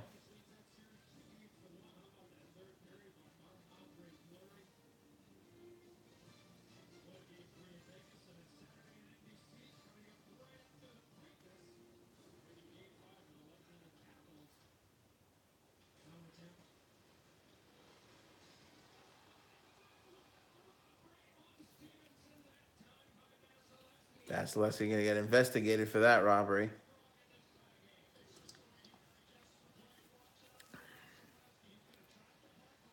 Yeah, he tracks this beautifully. Look at that. Nice movement.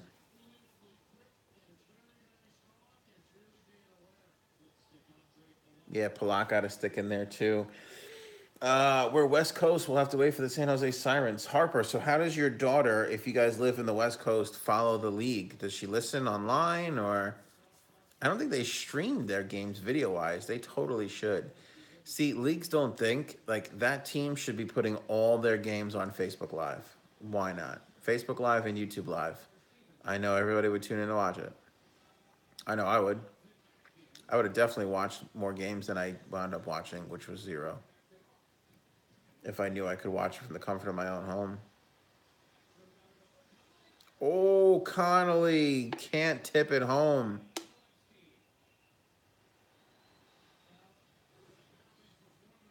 Oh, I'm sorry. That was Backstrom from Connolly. Backstrom's looked good so far. Looked real good.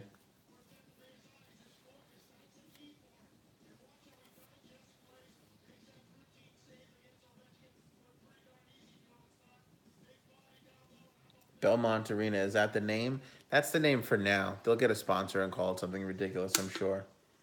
But they're calling it the Belmont Arena because it's in Belmont right now. But 1 billion% positive it'll be called the Cannon Arena or whatever. Whoever's going to pony up the money for it, somebody will.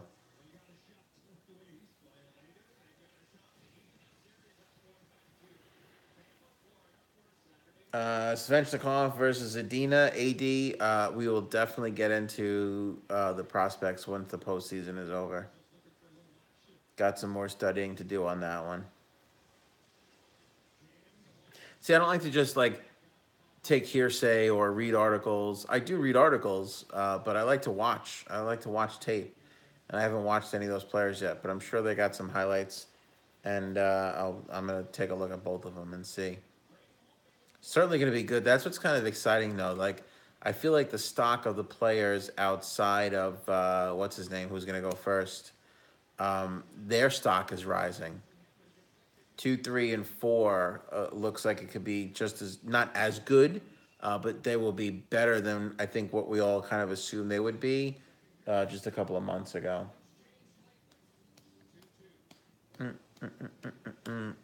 Darlene, better than Darlene. Let's see here.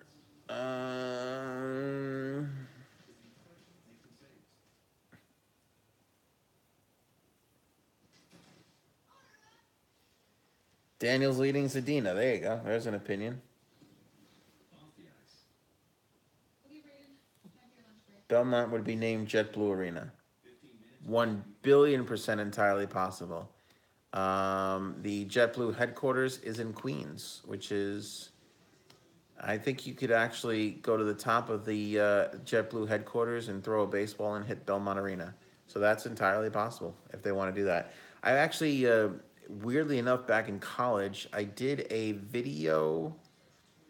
I didn't do an interview. I was on the crew, but we went to the JetBlue headquarters because the CEO, who I want to say he was dyslexic or something. There was something with him.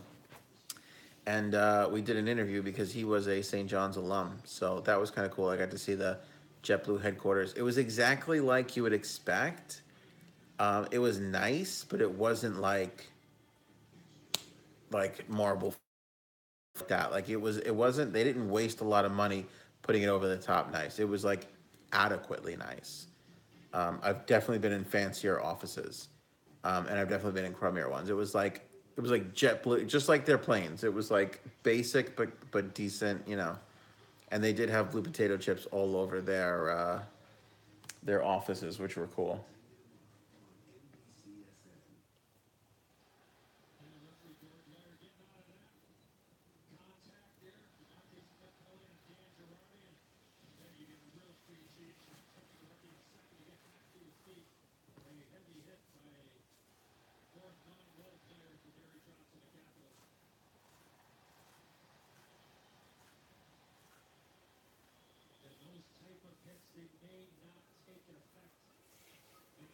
There's some good Golden Knights parachute talk in the chat right now that I haven't been saying, but I've been reading, and it's interesting.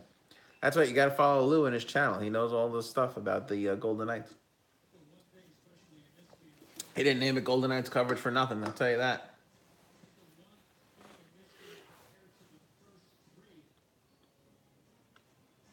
We've definitely slowed down here a bit in the second. 5 minutes left. 2-2.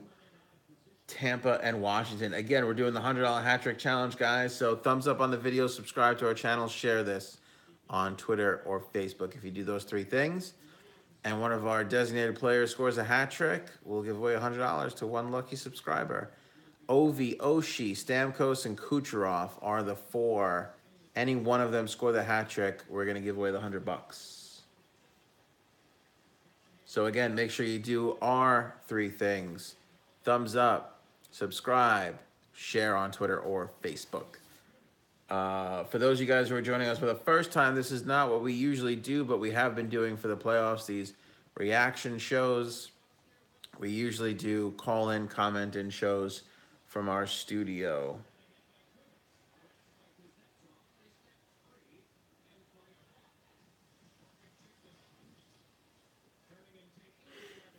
Talking about the Vegas lawsuit between the Army and the whole Golden Knights thing.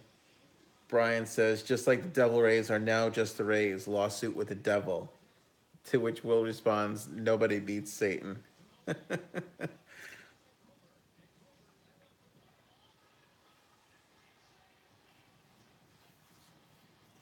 Hope he just made a great save, but I just saw him go down. I wonder if he's hurt. Oh, she the other way. Oh. Tic-tac-toe passing just missed Eller's stick. He would have had an open back net. He was open on that far post, just in front of his guy, but couldn't connect with the puck.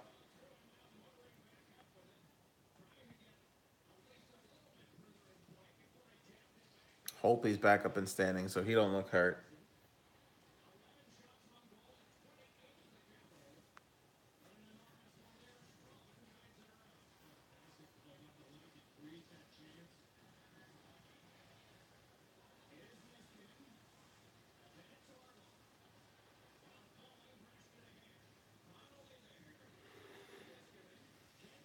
Three minutes left, 2-2.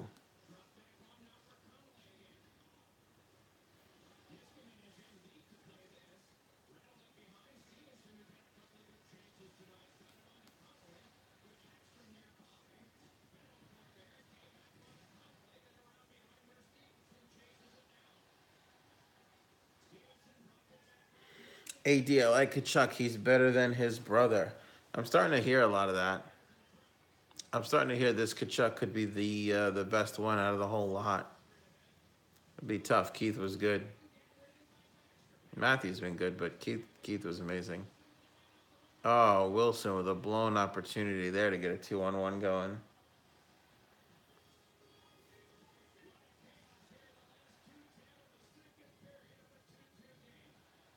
Crowd's a little bit more into it now. 2 minutes left, 2-2. Oh my God, could we be going into overtime? Let's see, Kuznetsov to Girardi, back again, and hope he's going to grab it and hold on to it.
One minute left.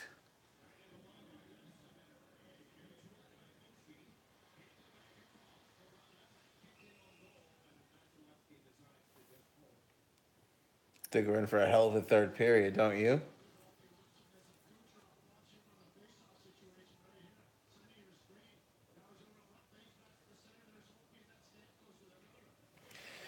Juan, what's up, man? Welcome in. Remember, guys, hit the thumbs up as soon as you guys get into the room.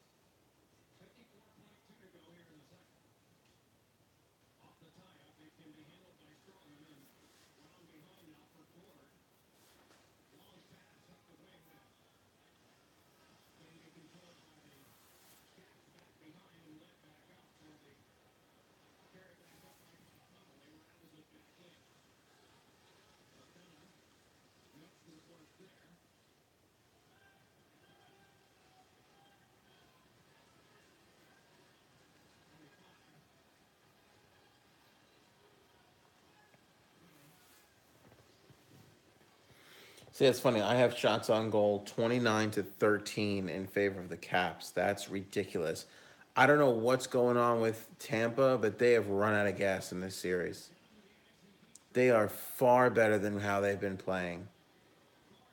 I mean, even now, there's not really much of a sense of urgency to this game.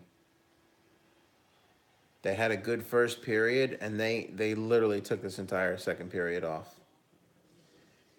I don't know how Tampa can't be excited and get up for this game a little more. It just seems like they're so lackluster. Like Kucherov, Stamkos, Palat, Gord, Point, like all these guys, and they just look like they're playing like this is game 33 of the season. It just doesn't make sense to me. I don't know why they're not fired up right now.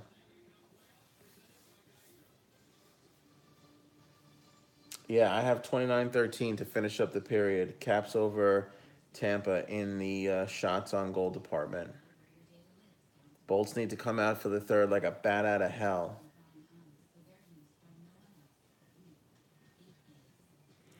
Why wouldn't the Knights go college style and call themselves the Fighting Knights? I think the story was they wanted to be the Black Knights, right? Or they wanted to be the Knights. They couldn't because of London in the OHL.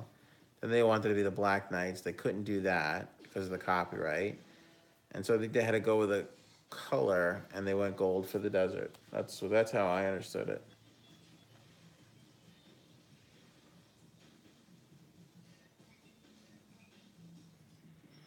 Will, Tampa's been running out of steam. I don't know what's wrong with them, right? I mean, it's weird how this happens, but they're just not playing the way they have been playing all year long and the first two rounds of the playoffs. It's weird. And part of it, let's give credit, is Washington. Washington's been really good, but I don't know. It just seems like there's not a lot of fight there.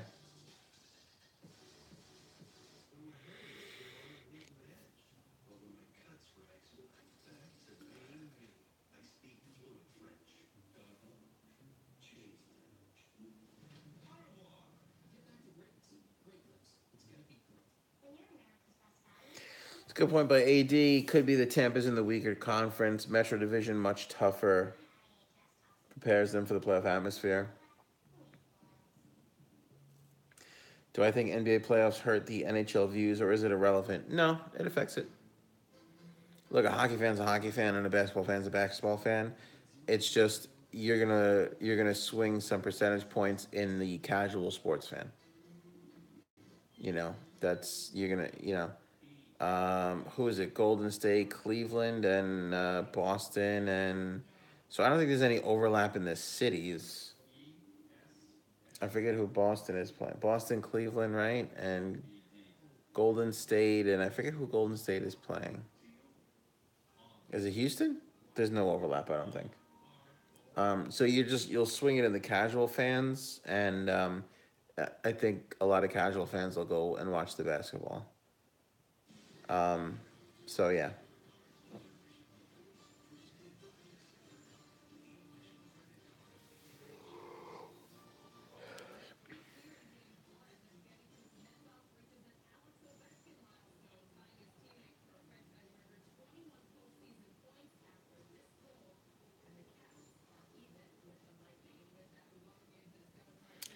Jeremy Roenick says Tampa should eat some pizza for the intermission for energy. Says William. Eddie responds, if you eat bad pizza, you get pizzeria. Well done, sir. Well done.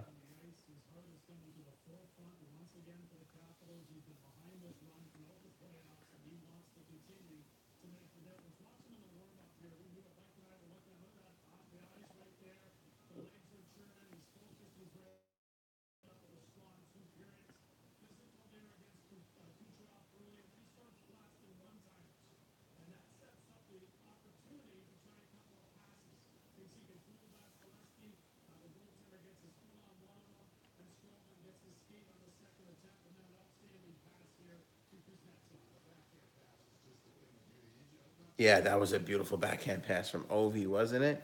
Sweet Jesus, that was gorgeous.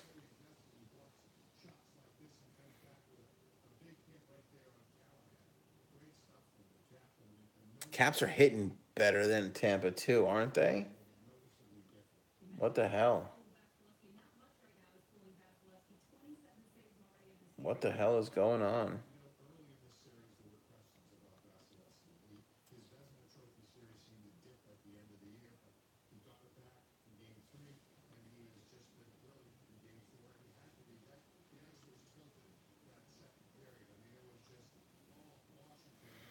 Mike Milbury says the ice was tilted in the second period.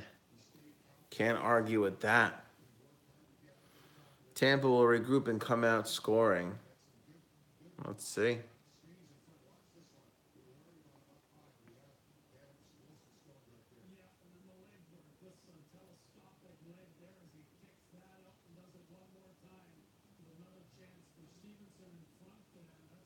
Stevenson had a couple of good opportunities that period. Couldn't get him to go.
Kale says too many bad calls. Rob, it's funny. Nowadays, most other sports are boring to me. I agree. I love baseball. I can't get into baseball until hockey's over. I need baseball to be, it's got to be hot. It's been rainy and crummy here in the Northeast, so I haven't really been able to get into it all that much.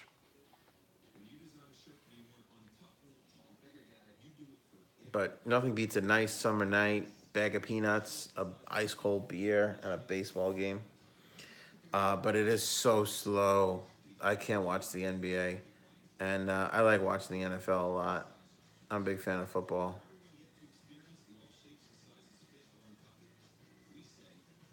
But again, football to me is some wings, some nachos, a beer, lazy Sunday. I'm starting to lose my lazy Sundays with the two kids running around.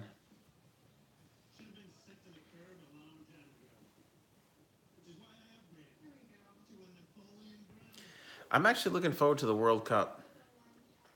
I am not a huge soccer fan, but when there's an instance where there's like a lot of excitement behind something, I can kind of get into it. So I'm looking forward to the World Cup, which is coming up soon.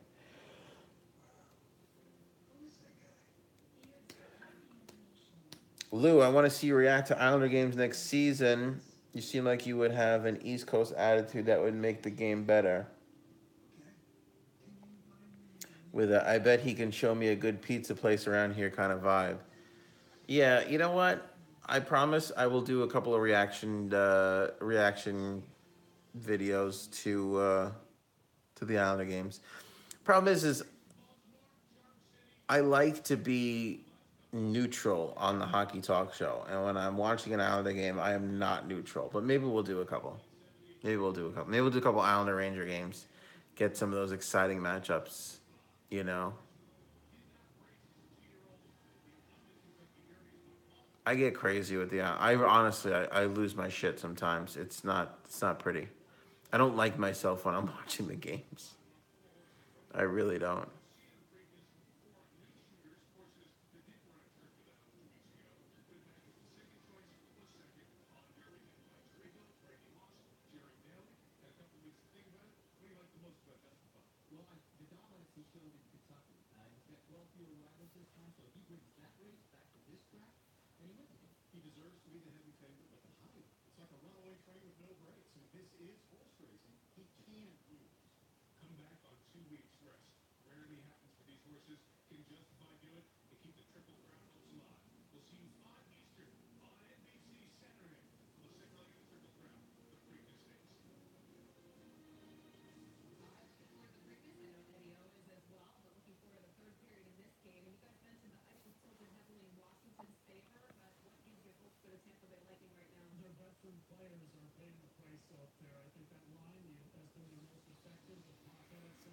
You know, it's weird. Washington's dominating, and I feel like they got a great chance to win. But can you count Tampa out right now? Hell no. I couldn't do it.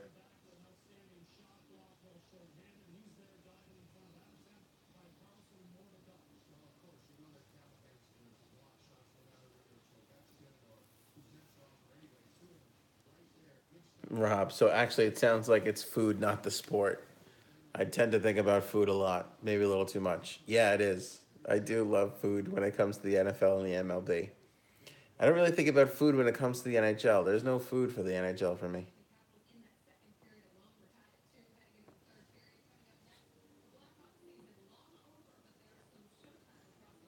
But there is nothing better than a beer. Oh, excuse me. A nice fall beer, some spicy wings, maybe a decent IPA. I like dry rub on my wings too. I don't like sauce. I'll do sauce, but I like a dry rub. And peanuts and a beer. Oh my god, that just I could eat 100 peanuts over the course of a game. Or sunflower seeds. Yeah, nice and salty.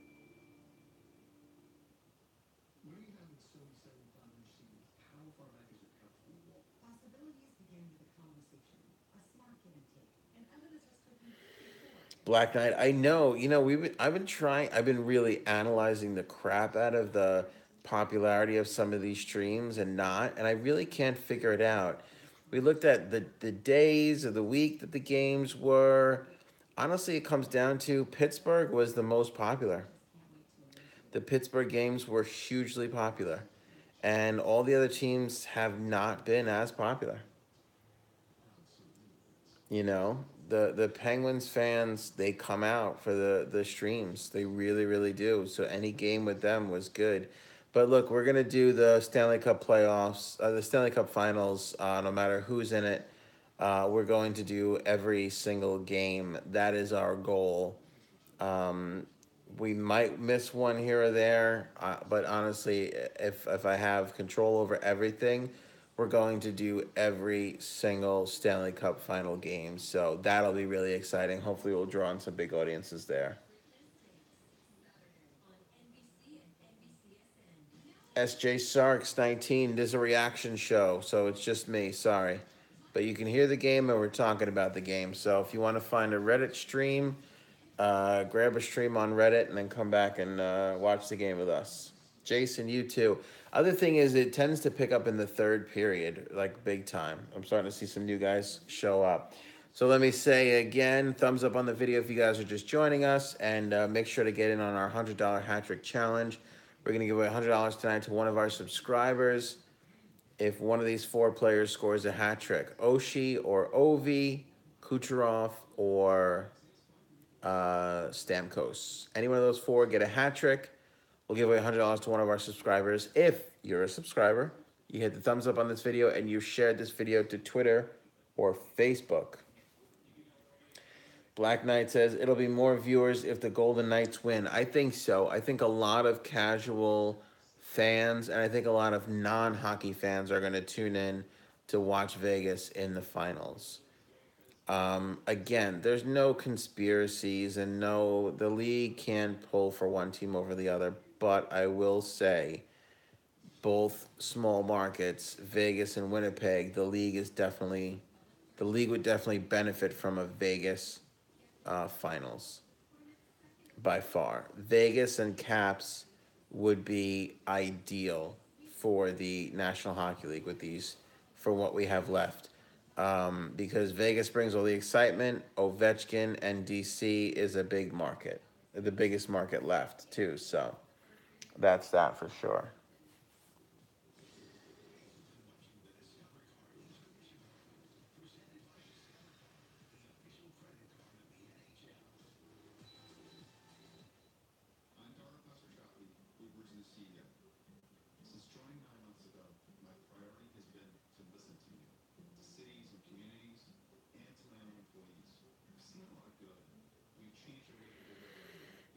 Mike, welcome in. Not streaming the game. Jason, what is your favorite team? I'm an Islander fan, but for those of you guys just joining us, I'm a former employee of the New York Islanders. I currently do a radio show in New York and started the Hockey Talk Show just to talk with some like minded hockey fans. This is not our typical setup. We have a studio that we do the show from. We do call ins, and you can comment in, and we talk about the day's news live 5 times a week. And then we do these live reaction streams when playoff opportunities make themselves available to us. So, Mark, I have been a season ticket owner. Yeah, I will honestly tell you one of the greatest years of my life before I worked for the Islanders was when I was a season ticket holder. It started, we bought a 20 game pack, so I was a partial season ticket holder. And then they had some deal where they sold us another 10 games for a super reduced price. This was after the season had started. And then we wound up naturally picking up a couple of the other games. So I didn't make it to all 41 games, but essentially I was there. And we were there for the playoffs. And you'd think that going to that much hockey would be boring after a while or monotonous or whatever, but I found it to be the complete opposite. It was fun and exciting going to the games every time there was one. Big rivalry games, important playoff games. Like, it was a blast. It was a blast. Those years I was a season ticket holder, it was a lot of fun. A lot of fun. So if you have a chance to get season tickets, or even if you have a chance to buy a 10 game or 15 game, whatever your team does in your local market package, do it. Do it, because you will really enjoy it. And you know what else? A lot of teams offer deals, on merch or playoff. You can, even if you buy a 15 game package, you can get some playoff preferential treatment as far as getting tickets goes. So if you're thinking about season tickets, do it. Do it. I had a blast. I had an absolute blast going game in and game out.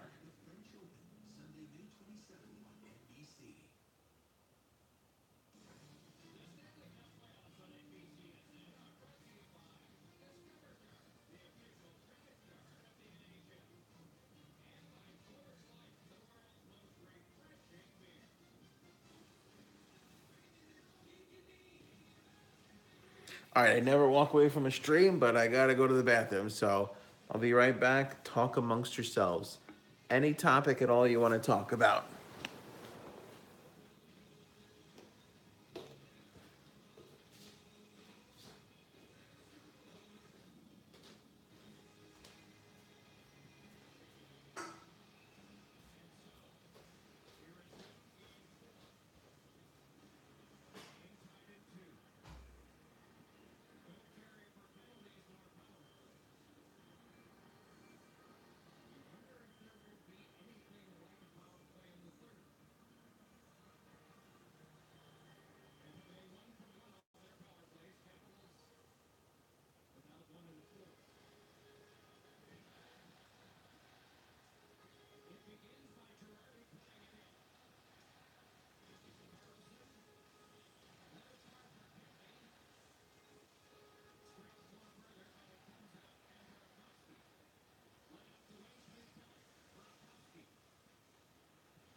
All right, what I miss?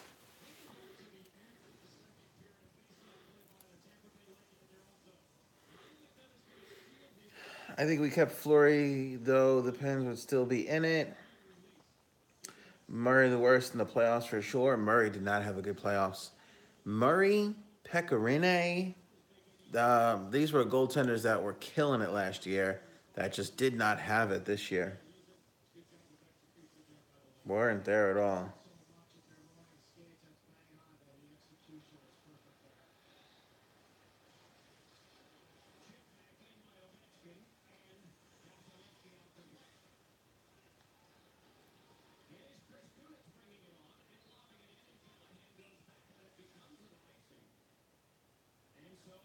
Eddie, you crack me up, man.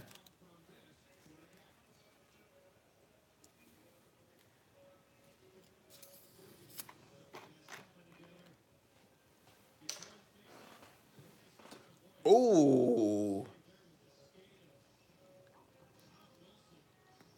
Tom Wilson's skate just clipped a couple of Chris Kunitz's nose hairs. Jesus.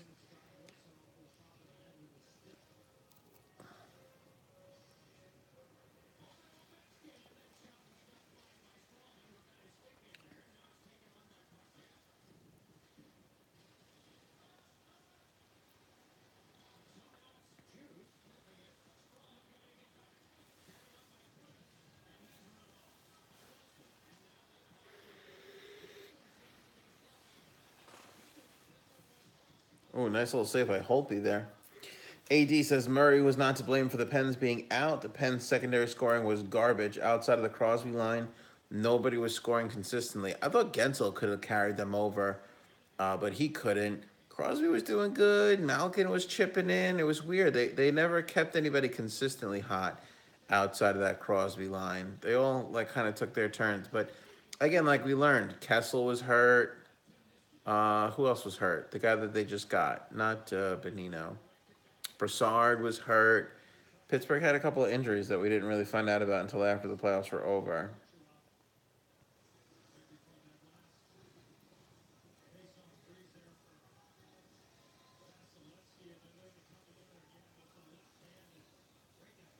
Sheila, welcome in. Game is still going on. 2-2 in the third period.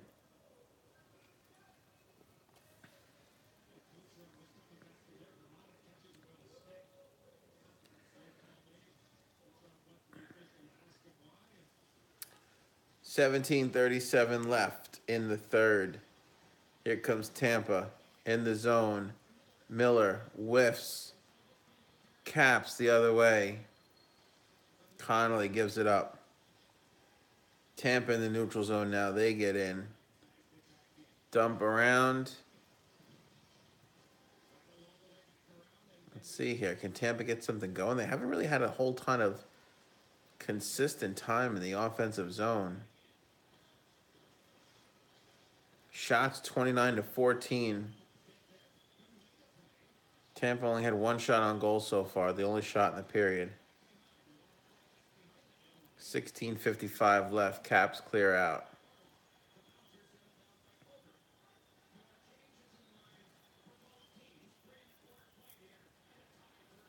Again, guys, hit the thumbs up on this video. We're going to give away $100 tonight on the channel to one of our subscribers who hit a thumbs up and shares this video on Twitter or Facebook. If Ovi or Oshie, Stamkos, or Kucherov score a hat trick, we'll give away $100 to one of our subscribers. Thumbs up are always appreciated.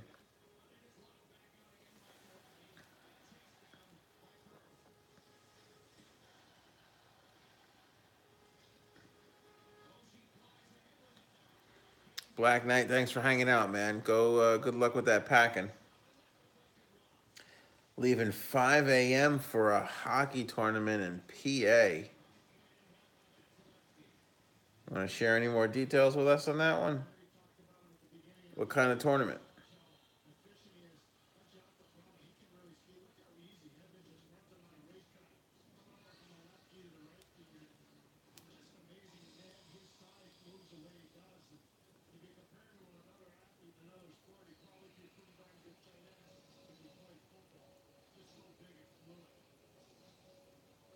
I never played a travel tournament when I played. When I played in high school, we traveled to go play games, but they were always single games. I don't think we were ever in a tournament.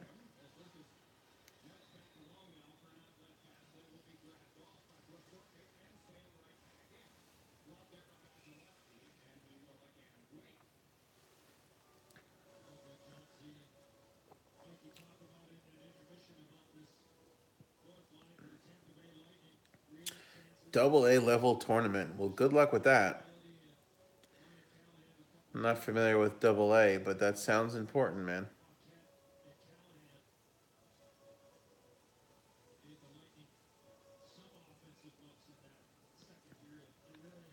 First game is at 11:30. God bless you. I'm assuming you're going from Pittsburgh to Philly. It's a nice little ride.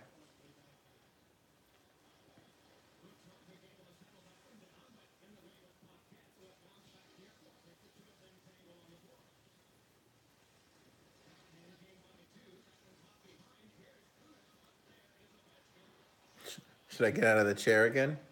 Will that confuse things further? Big hit on Ovi. Second big hit on Ovi from Callahan. Here comes Strawman in.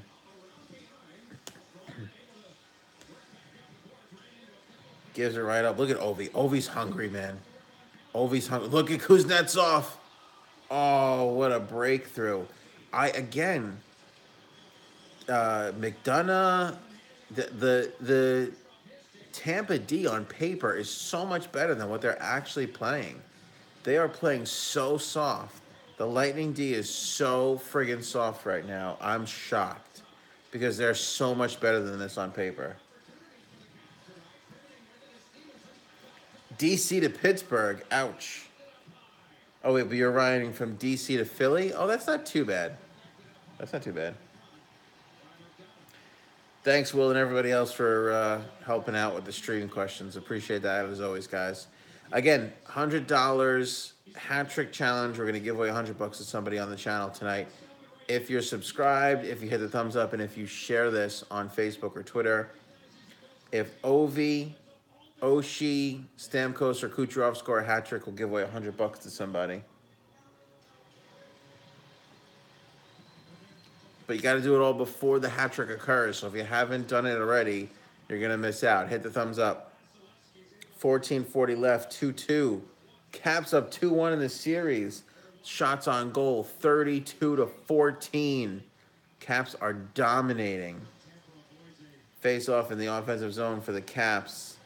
They can't get it under control. Lightning the other way. Kucherov dumps in from the neutral zone.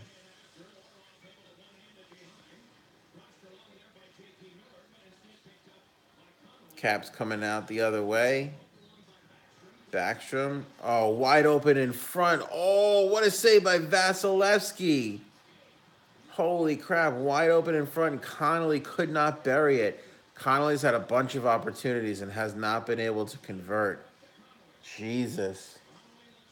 That was a golden opportunity. AD, what a save. You nailed it, man.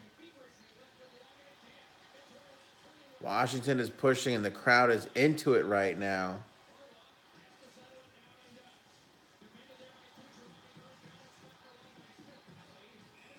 Wow, that was a good little series. Best minute or so in the third so far. Aaron, wow. William, agreed. Freaking Bolts have no defense. I don't know what's going on there, man. DMV, as a Washington fan, I can't breathe right now. You know, we forget because this is just exciting, but, you know, when you're a fan of one of the teams, it's so much more intense. DMV, welcome in. Hit the thumbs up. I hope you subscribe to our channel. I'm going to do a lot of hockey talk on the Caps moving forward. Nobody can blame Vass if Tampa loses. Totally agree. He's had a great series and a great playoffs. Right now, you got to blame their D and their offense for not scoring and the D for being so soft. Off the shaft of the stick.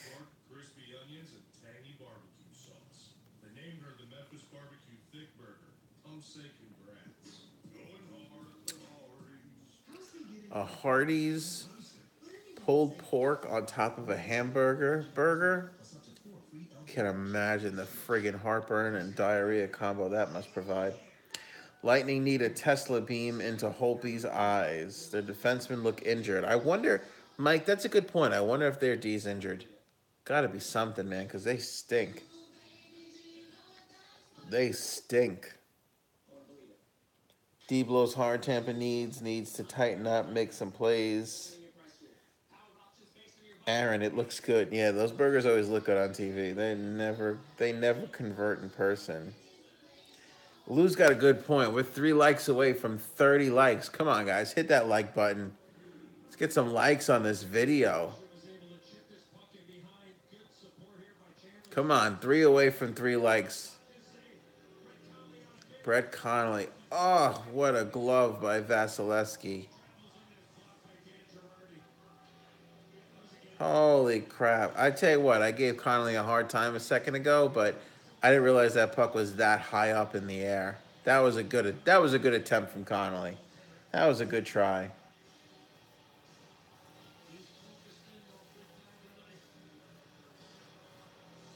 Let's see here. Who we got on this face-off? Eller and Point. Caps win. Dump in from center. Tampa coming out the other way. Caps are all over them, though. Eller back in. Plays on side. Oshie to Verana. Nice save from Vasilevsky.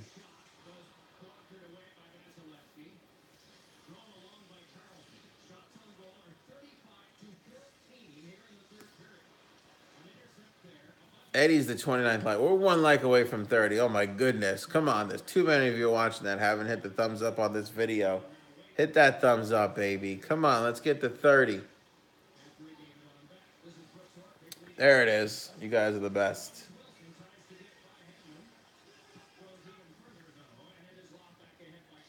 Do you think they put vibrators inside the puck to make them bounce?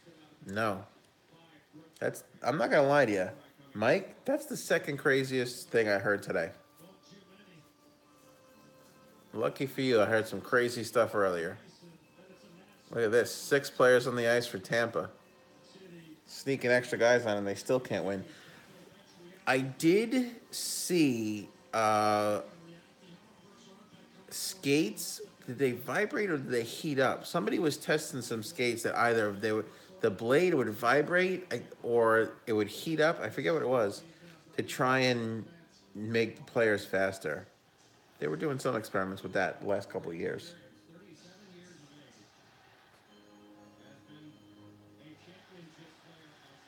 Brian, if Stamkos scores, he gets the empty netter for a hat trick. We almost had that happen the other night. Almost gave away $100 there. That's what I keep saying. Got to get it on the $100 hat trick challenge.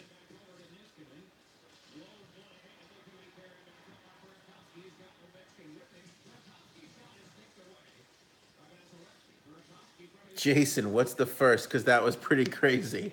The first crazy thing I heard today was actually really disappointing.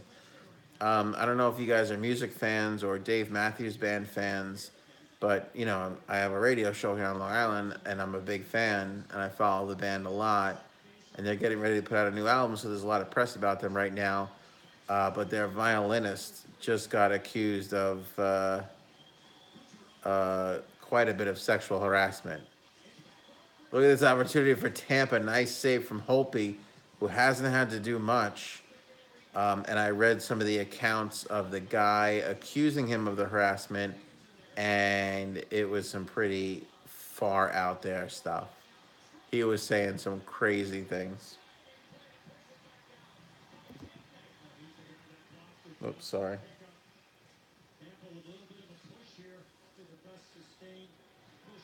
Tampa looks desperate. They better get desperate. Look at Johnson. Hedman. Oh, backdoor. Couldn't get a bouncing puck to settle. Johnson with a big whiff. Had some open net there on Holtby.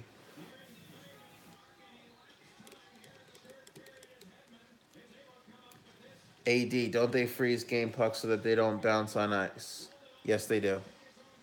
They'll switch to pucks quite frequently, by the way. Oh, look at this chance. Holtby is on his game.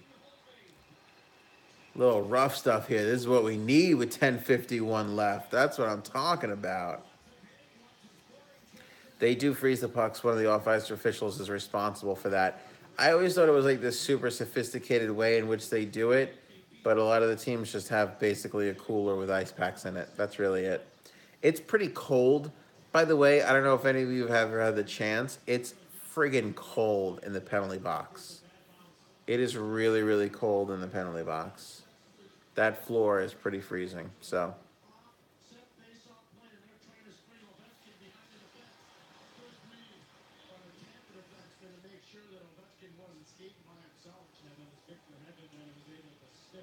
your radio station should play more Iron Maiden.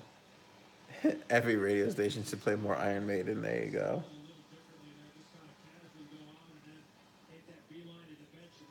Holtby is frustrating Tampa. Yeah, you know, that's the thing in these games. And it's easy to lose games this way, but if you're not getting a lot of opportunities and then the good ones you do get stopped like that, it's tough, man. That's momentum killing, that's confidence killing, that's really tough. Boy, Sergachev has been kind of like absent from this whole game, no? Coburn sends it wide. We got a penalty coming up here on the Caps. Let's see if they can touch. They do. Redskins for life. What's your favorite player in the NHL? I tell you what, man. This is such a crummy answer. I got a lot of favorite players. I really do. I just love the game. Obviously, I'm an Islander fan, so Tavares would be a favorite of mine. I love Anders' league game in a big way. How could you not be excited about Matthew Barzal? Always respected Lundqvist with the Rangers. Taylor Hall with the Devils, phenomenal. Big fan of Ovies. Really big fan. I do not like Backstrom. Big fan of Bergeron. Love Austin Matthews. Love Stamkos. Trocheck down there in Florida. I have a lot. I can keep going. Sagan.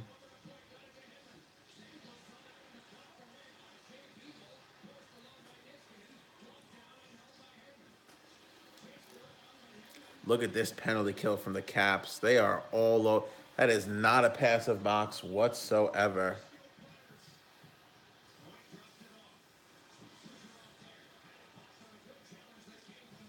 Patrick Kane.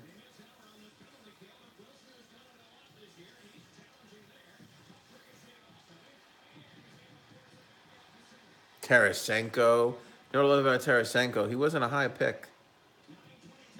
Nobody really saw Tarasenko coming except for St. Louis, which is why they got him. Big drive from Stamkos in the slot. Doesn't get through.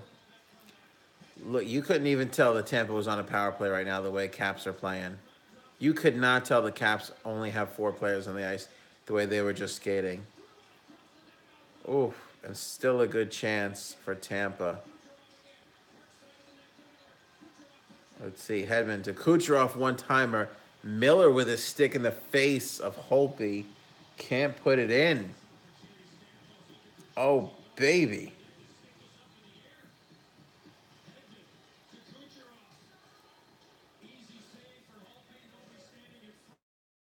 Have a good night.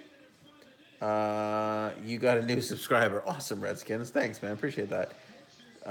Marner, Kachuk, Big Buff. Oh, my God. Can we talk about Bufflin?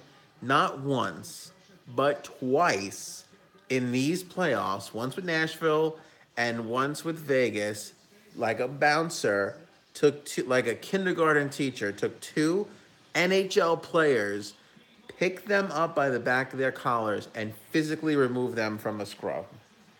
Twice. Picked up 2 NHL players, like Schwarzenegger picked up kids in Kindergarten Cop. I wish I had a more modern day reference. I feel old. Point is this. Bufflin is by far the strongest National Hockey League player I have ever seen. That guy is a friggin' beast. He is a beast. And he doesn't get enough credit for being such a physical player because he concentrates so much on his offensive game, which, how can you blame him for that? But that guy is an animal. Oh, Tampa scores! Killorn, 8:03 left. Are they going to review this? I already see a ref going over to the score table. Holtby definitely had some contact.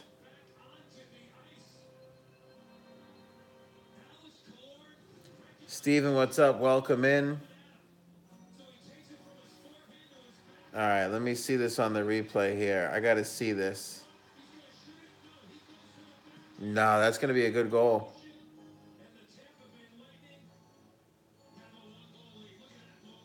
Oh, baby.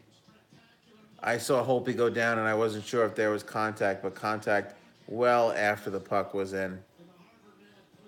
Wow, Killorn just sneaks one in. How about that? That's a good goal.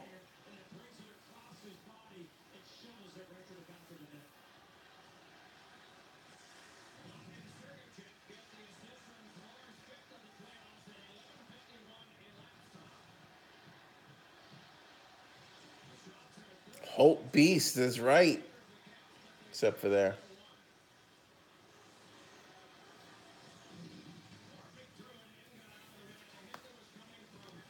Sorry, DMV Fire. Sorry.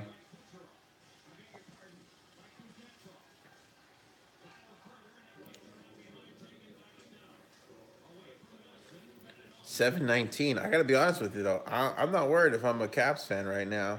They've been playing damn good.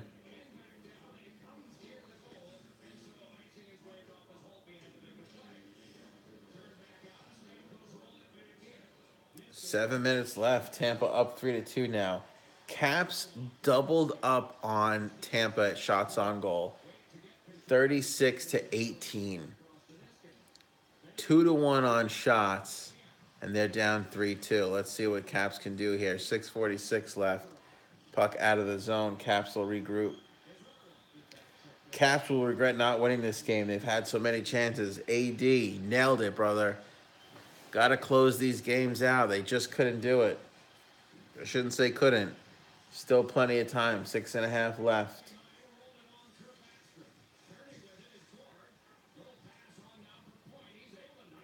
Jason's so worried. I'm a Caps fan. Don't be worried, man. Caps are a good team. They got a chance.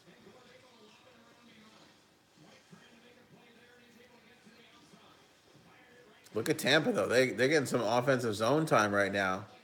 They haven't really had much of this.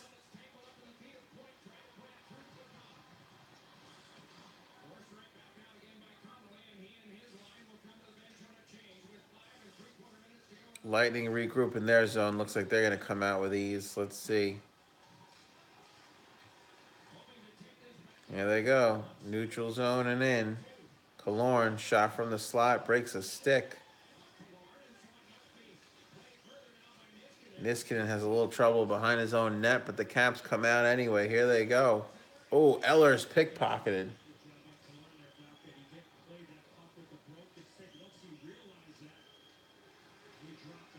Steve, Washington chokes every year.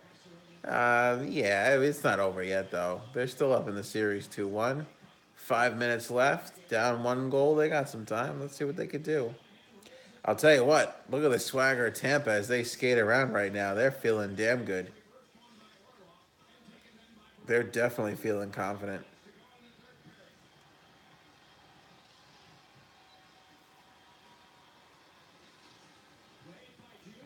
Remember to hit the thumbs up, guys, and subscribe to our channel for some more hockey talk. Going to do a lot of these playoff reaction games in the finals, and we're going to get to some big hockey talk in the offseason. Trades, the draft, free agency. We're going to be live from our studio where you can call in and comment in, so make sure you and hit that bell to get notifications. 4:31 left in the game. Tampa up 3-2.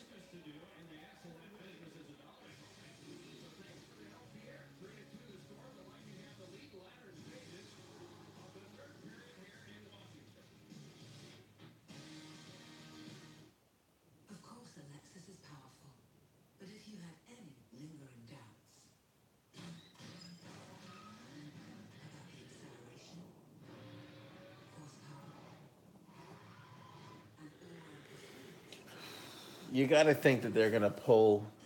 This should clear the air. You got to think they're gonna pull Holtby soon. Another minute or so. Now comparably poised. 425. Experience the bliss Definitely possible. just another day on the farm. Or is it? This farmer's moon starts in Definitely possible that they pull into a uh, with AI. Holtby. He uses Watson to analyze his data, millions of weather forecasts from the cloud, and I didn't see the penalty. Is it a delay of game? Is that what you guys are saying? it's a smart way to help I didn't notice it. all before the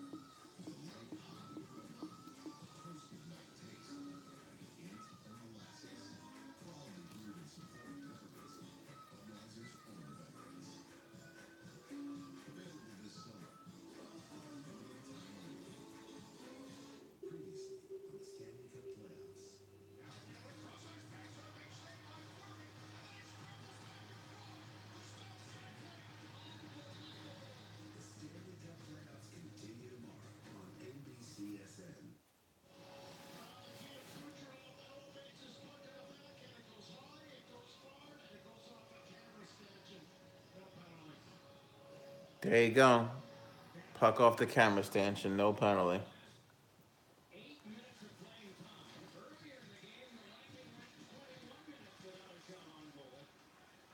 Wow. The Lightning went 21 minutes without a shot on goal. Jesus. A period and a minute without getting a shot on goal.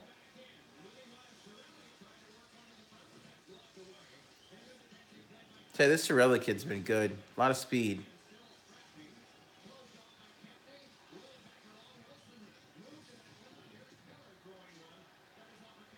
Just under 4 minutes. Let's see when Holtby goes. Ovi's out there right now, so. Oh, Carlson in the slot. Oh, Jesus.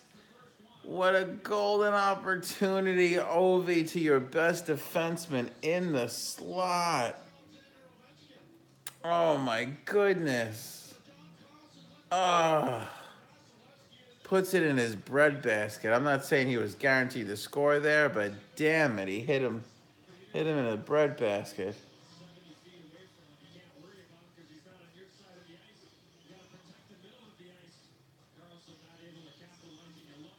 Vasilevsky denying everything right now. AD, you're right. He looks great. He looks great.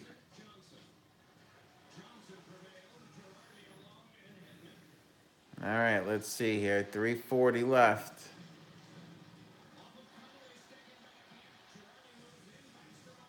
Gotta think Holtby's got to go any minute now.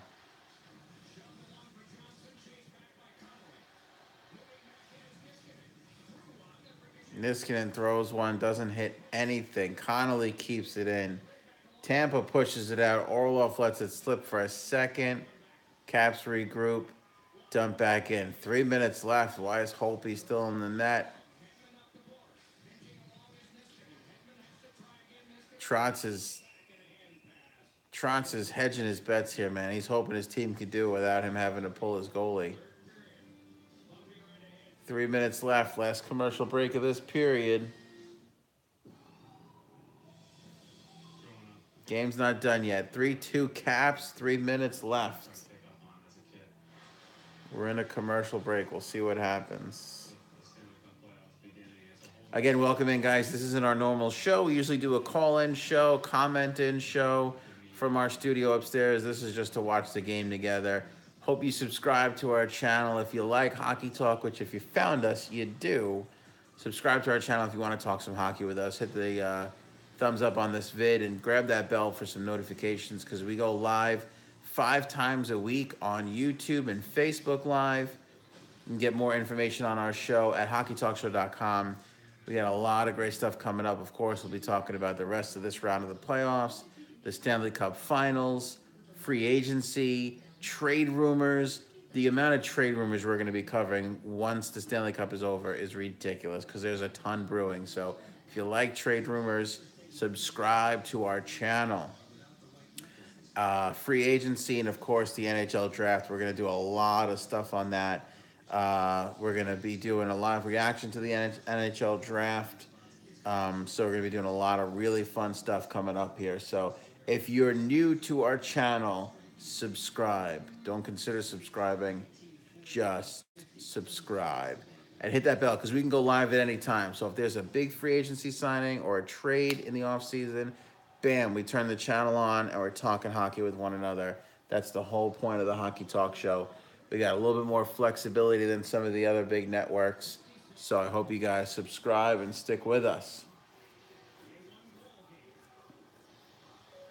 Aaron's excited about the trade rumors. Let the trade rumors begin. Eddie, don't forget to do a show when JT comes to the Leafs on July 1st. Will, just subscribe it. Ovi needs to make a play. Ovi's on the bench right now. Icing on Tampa. You got to do it here. You got to do it here, no? Pull your goalie, man. Justin, Caps are down 1. Tampa's winning 3-2 right now. Hell yeah, Jason. That's what we do, man. We talk hockey. We respond. You guys talk, I talk. You guys talk, I talk. As I say all the time, we do not break news on this channel. We talk about it. We leave the breaking news to Darren Dreger and Bob McKenzie and all those guys. That is very offsides.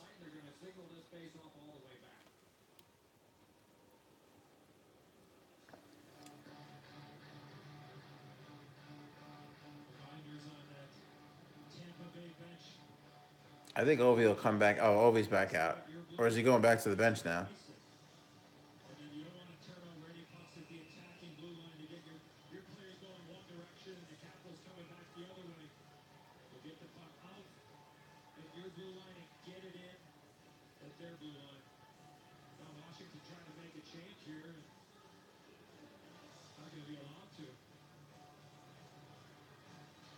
They're trying to figure out who's on the ice.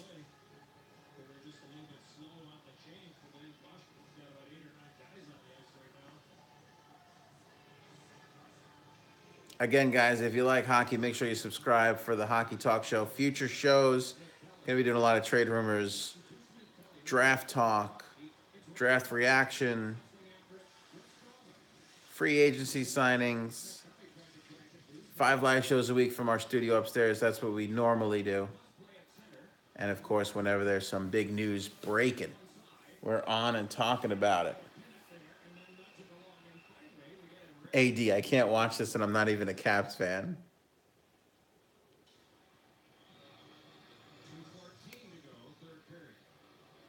2:14, 3-2, Bolts.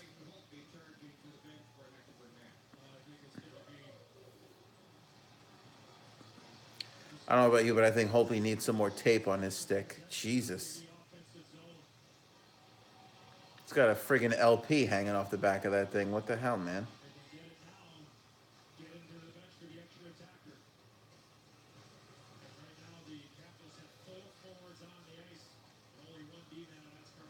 Four forwards on for the Caps, 1 D-man. Caps control. Kuznetsov puts it in. Holtby to the bench. Here we go. Puck's up at the point. Half boards now for the Caps. Work it to the corner, back to the half boards. Ovi's up at the top of the point. Eller's with it. Gives it to Ovi. He throws it at the net. Blocked. Puts it back through. Oh, my God. They almost scored. Backstrom almost hit the bouncing puck in. Holy crap. Oshie saves it. Throws it in deep. Carlson down low battling. Strawman trying to clear. He can't. Backstrom behind the net to Kuznetsov. Oshie keeps it at the point, just slaps it around. Backstrom can't hold it in the corner. Carlson to the rescue behind the net, opposite corner now. I think that's Kuznetsov. Over to Ovi. Shot from the point goes wide. Kuznetsov behind the net. Oshie to Ovi. Back to Oshie in the circle. He throws it in front. Rebound. Kuznetsov goes wide. Holy cap. 106 left. Kuznetsov wide to Carlson. Doesn't go through clean. They regroup. Eller's now by the half boards. Oshie's in the slot. Oh, backdoor to Carlson. He can't do it. And the Bolts clear. 47 seconds left. Ovechkin right back in. Sets it up. Slows it down. Over to Backstrom at the half boards. He throws it up to the other side now. Ovi's at the top of the point. Kuznetsov at the half board. Skates off. Top of the circle. Into the dot. Throws it in front. Carlson on the other side. Throws it the other way. Oh, they try and find Eller in front. They can't. Top Ovi. Kuznetsov now top of the circle. 17 seconds left. They throw it in front. Find nothing. Puck is cleared out. Oh, no. Not going to be an icing. No. 8 seconds left, and that is going to be it. Tampa has even this series. Puck goes in. Empty net goal. Oh, my God. Holy cow, that was exciting as all hell. Guys, subscribe if you like the excitement. Hit the thumbs up. Oh my goodness, we're going to be talking about this on the next Hockey Talk Show Live. Holy cow. Again, make sure you guys subscribe to our channel if you like talking hockey. This isn't our normal setup. We're usually upstairs in the studio, taking your calls, taking your comments, talking about the day's NHL news. Hockey Talk Show has all the information. You can follow us on Facebook, Twitter, Instagram, and of course, subscribe here on YouTube. Hit that bell for notifications. 1 second left, ceremonial face-off, and this will end by the score of 4-2. Jason nails it. Should have pulled him earlier. They should have. Ovi snapping the stick. They had a lot of good chances. Vasilevsky was just there. The important thing for DC right now, for Caps, don't get frustrated by this. That's the thing. They played a better game than Tampa, and they wound up losing because of Vasilevsky. Don't let that get in your head. Don't let that frustrate you. Come back just as strong next game. Continue that you play. You know what I mean? That's what you got to do. That's what you got to do. Continue to play your game because they played really good. They had a really, really good game tonight. Rob, we're going to try and do a show tomorrow. As I said earlier, we're having some difficulty in our studio. If I can get it fixed, we'll definitely do a show tomorrow. For sure. For sure.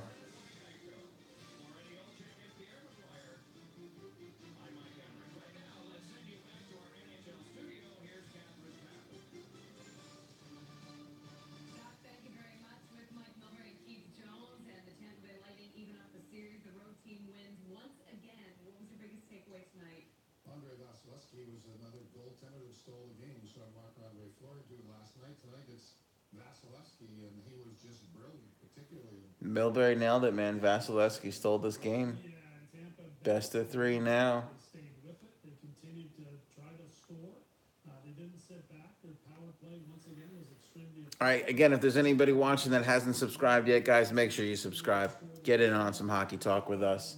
Gonna wrap it up here early tonight. Can't stay around for too much because I got to get up at 4 o'clock in the morning to do some radio here in New York. So hope you guys subscribed. Hit that bell for notifications. If you like Facebook better, we are on Facebook Live as well. Facebook.com/Hockey Talk Show. And, of course, on Twitter and Instagram as well. Everybody have a great night. Thanks so much for all the comments and everything else. And thank you guys for watching. I'll see you on the next Hockey Talk Show.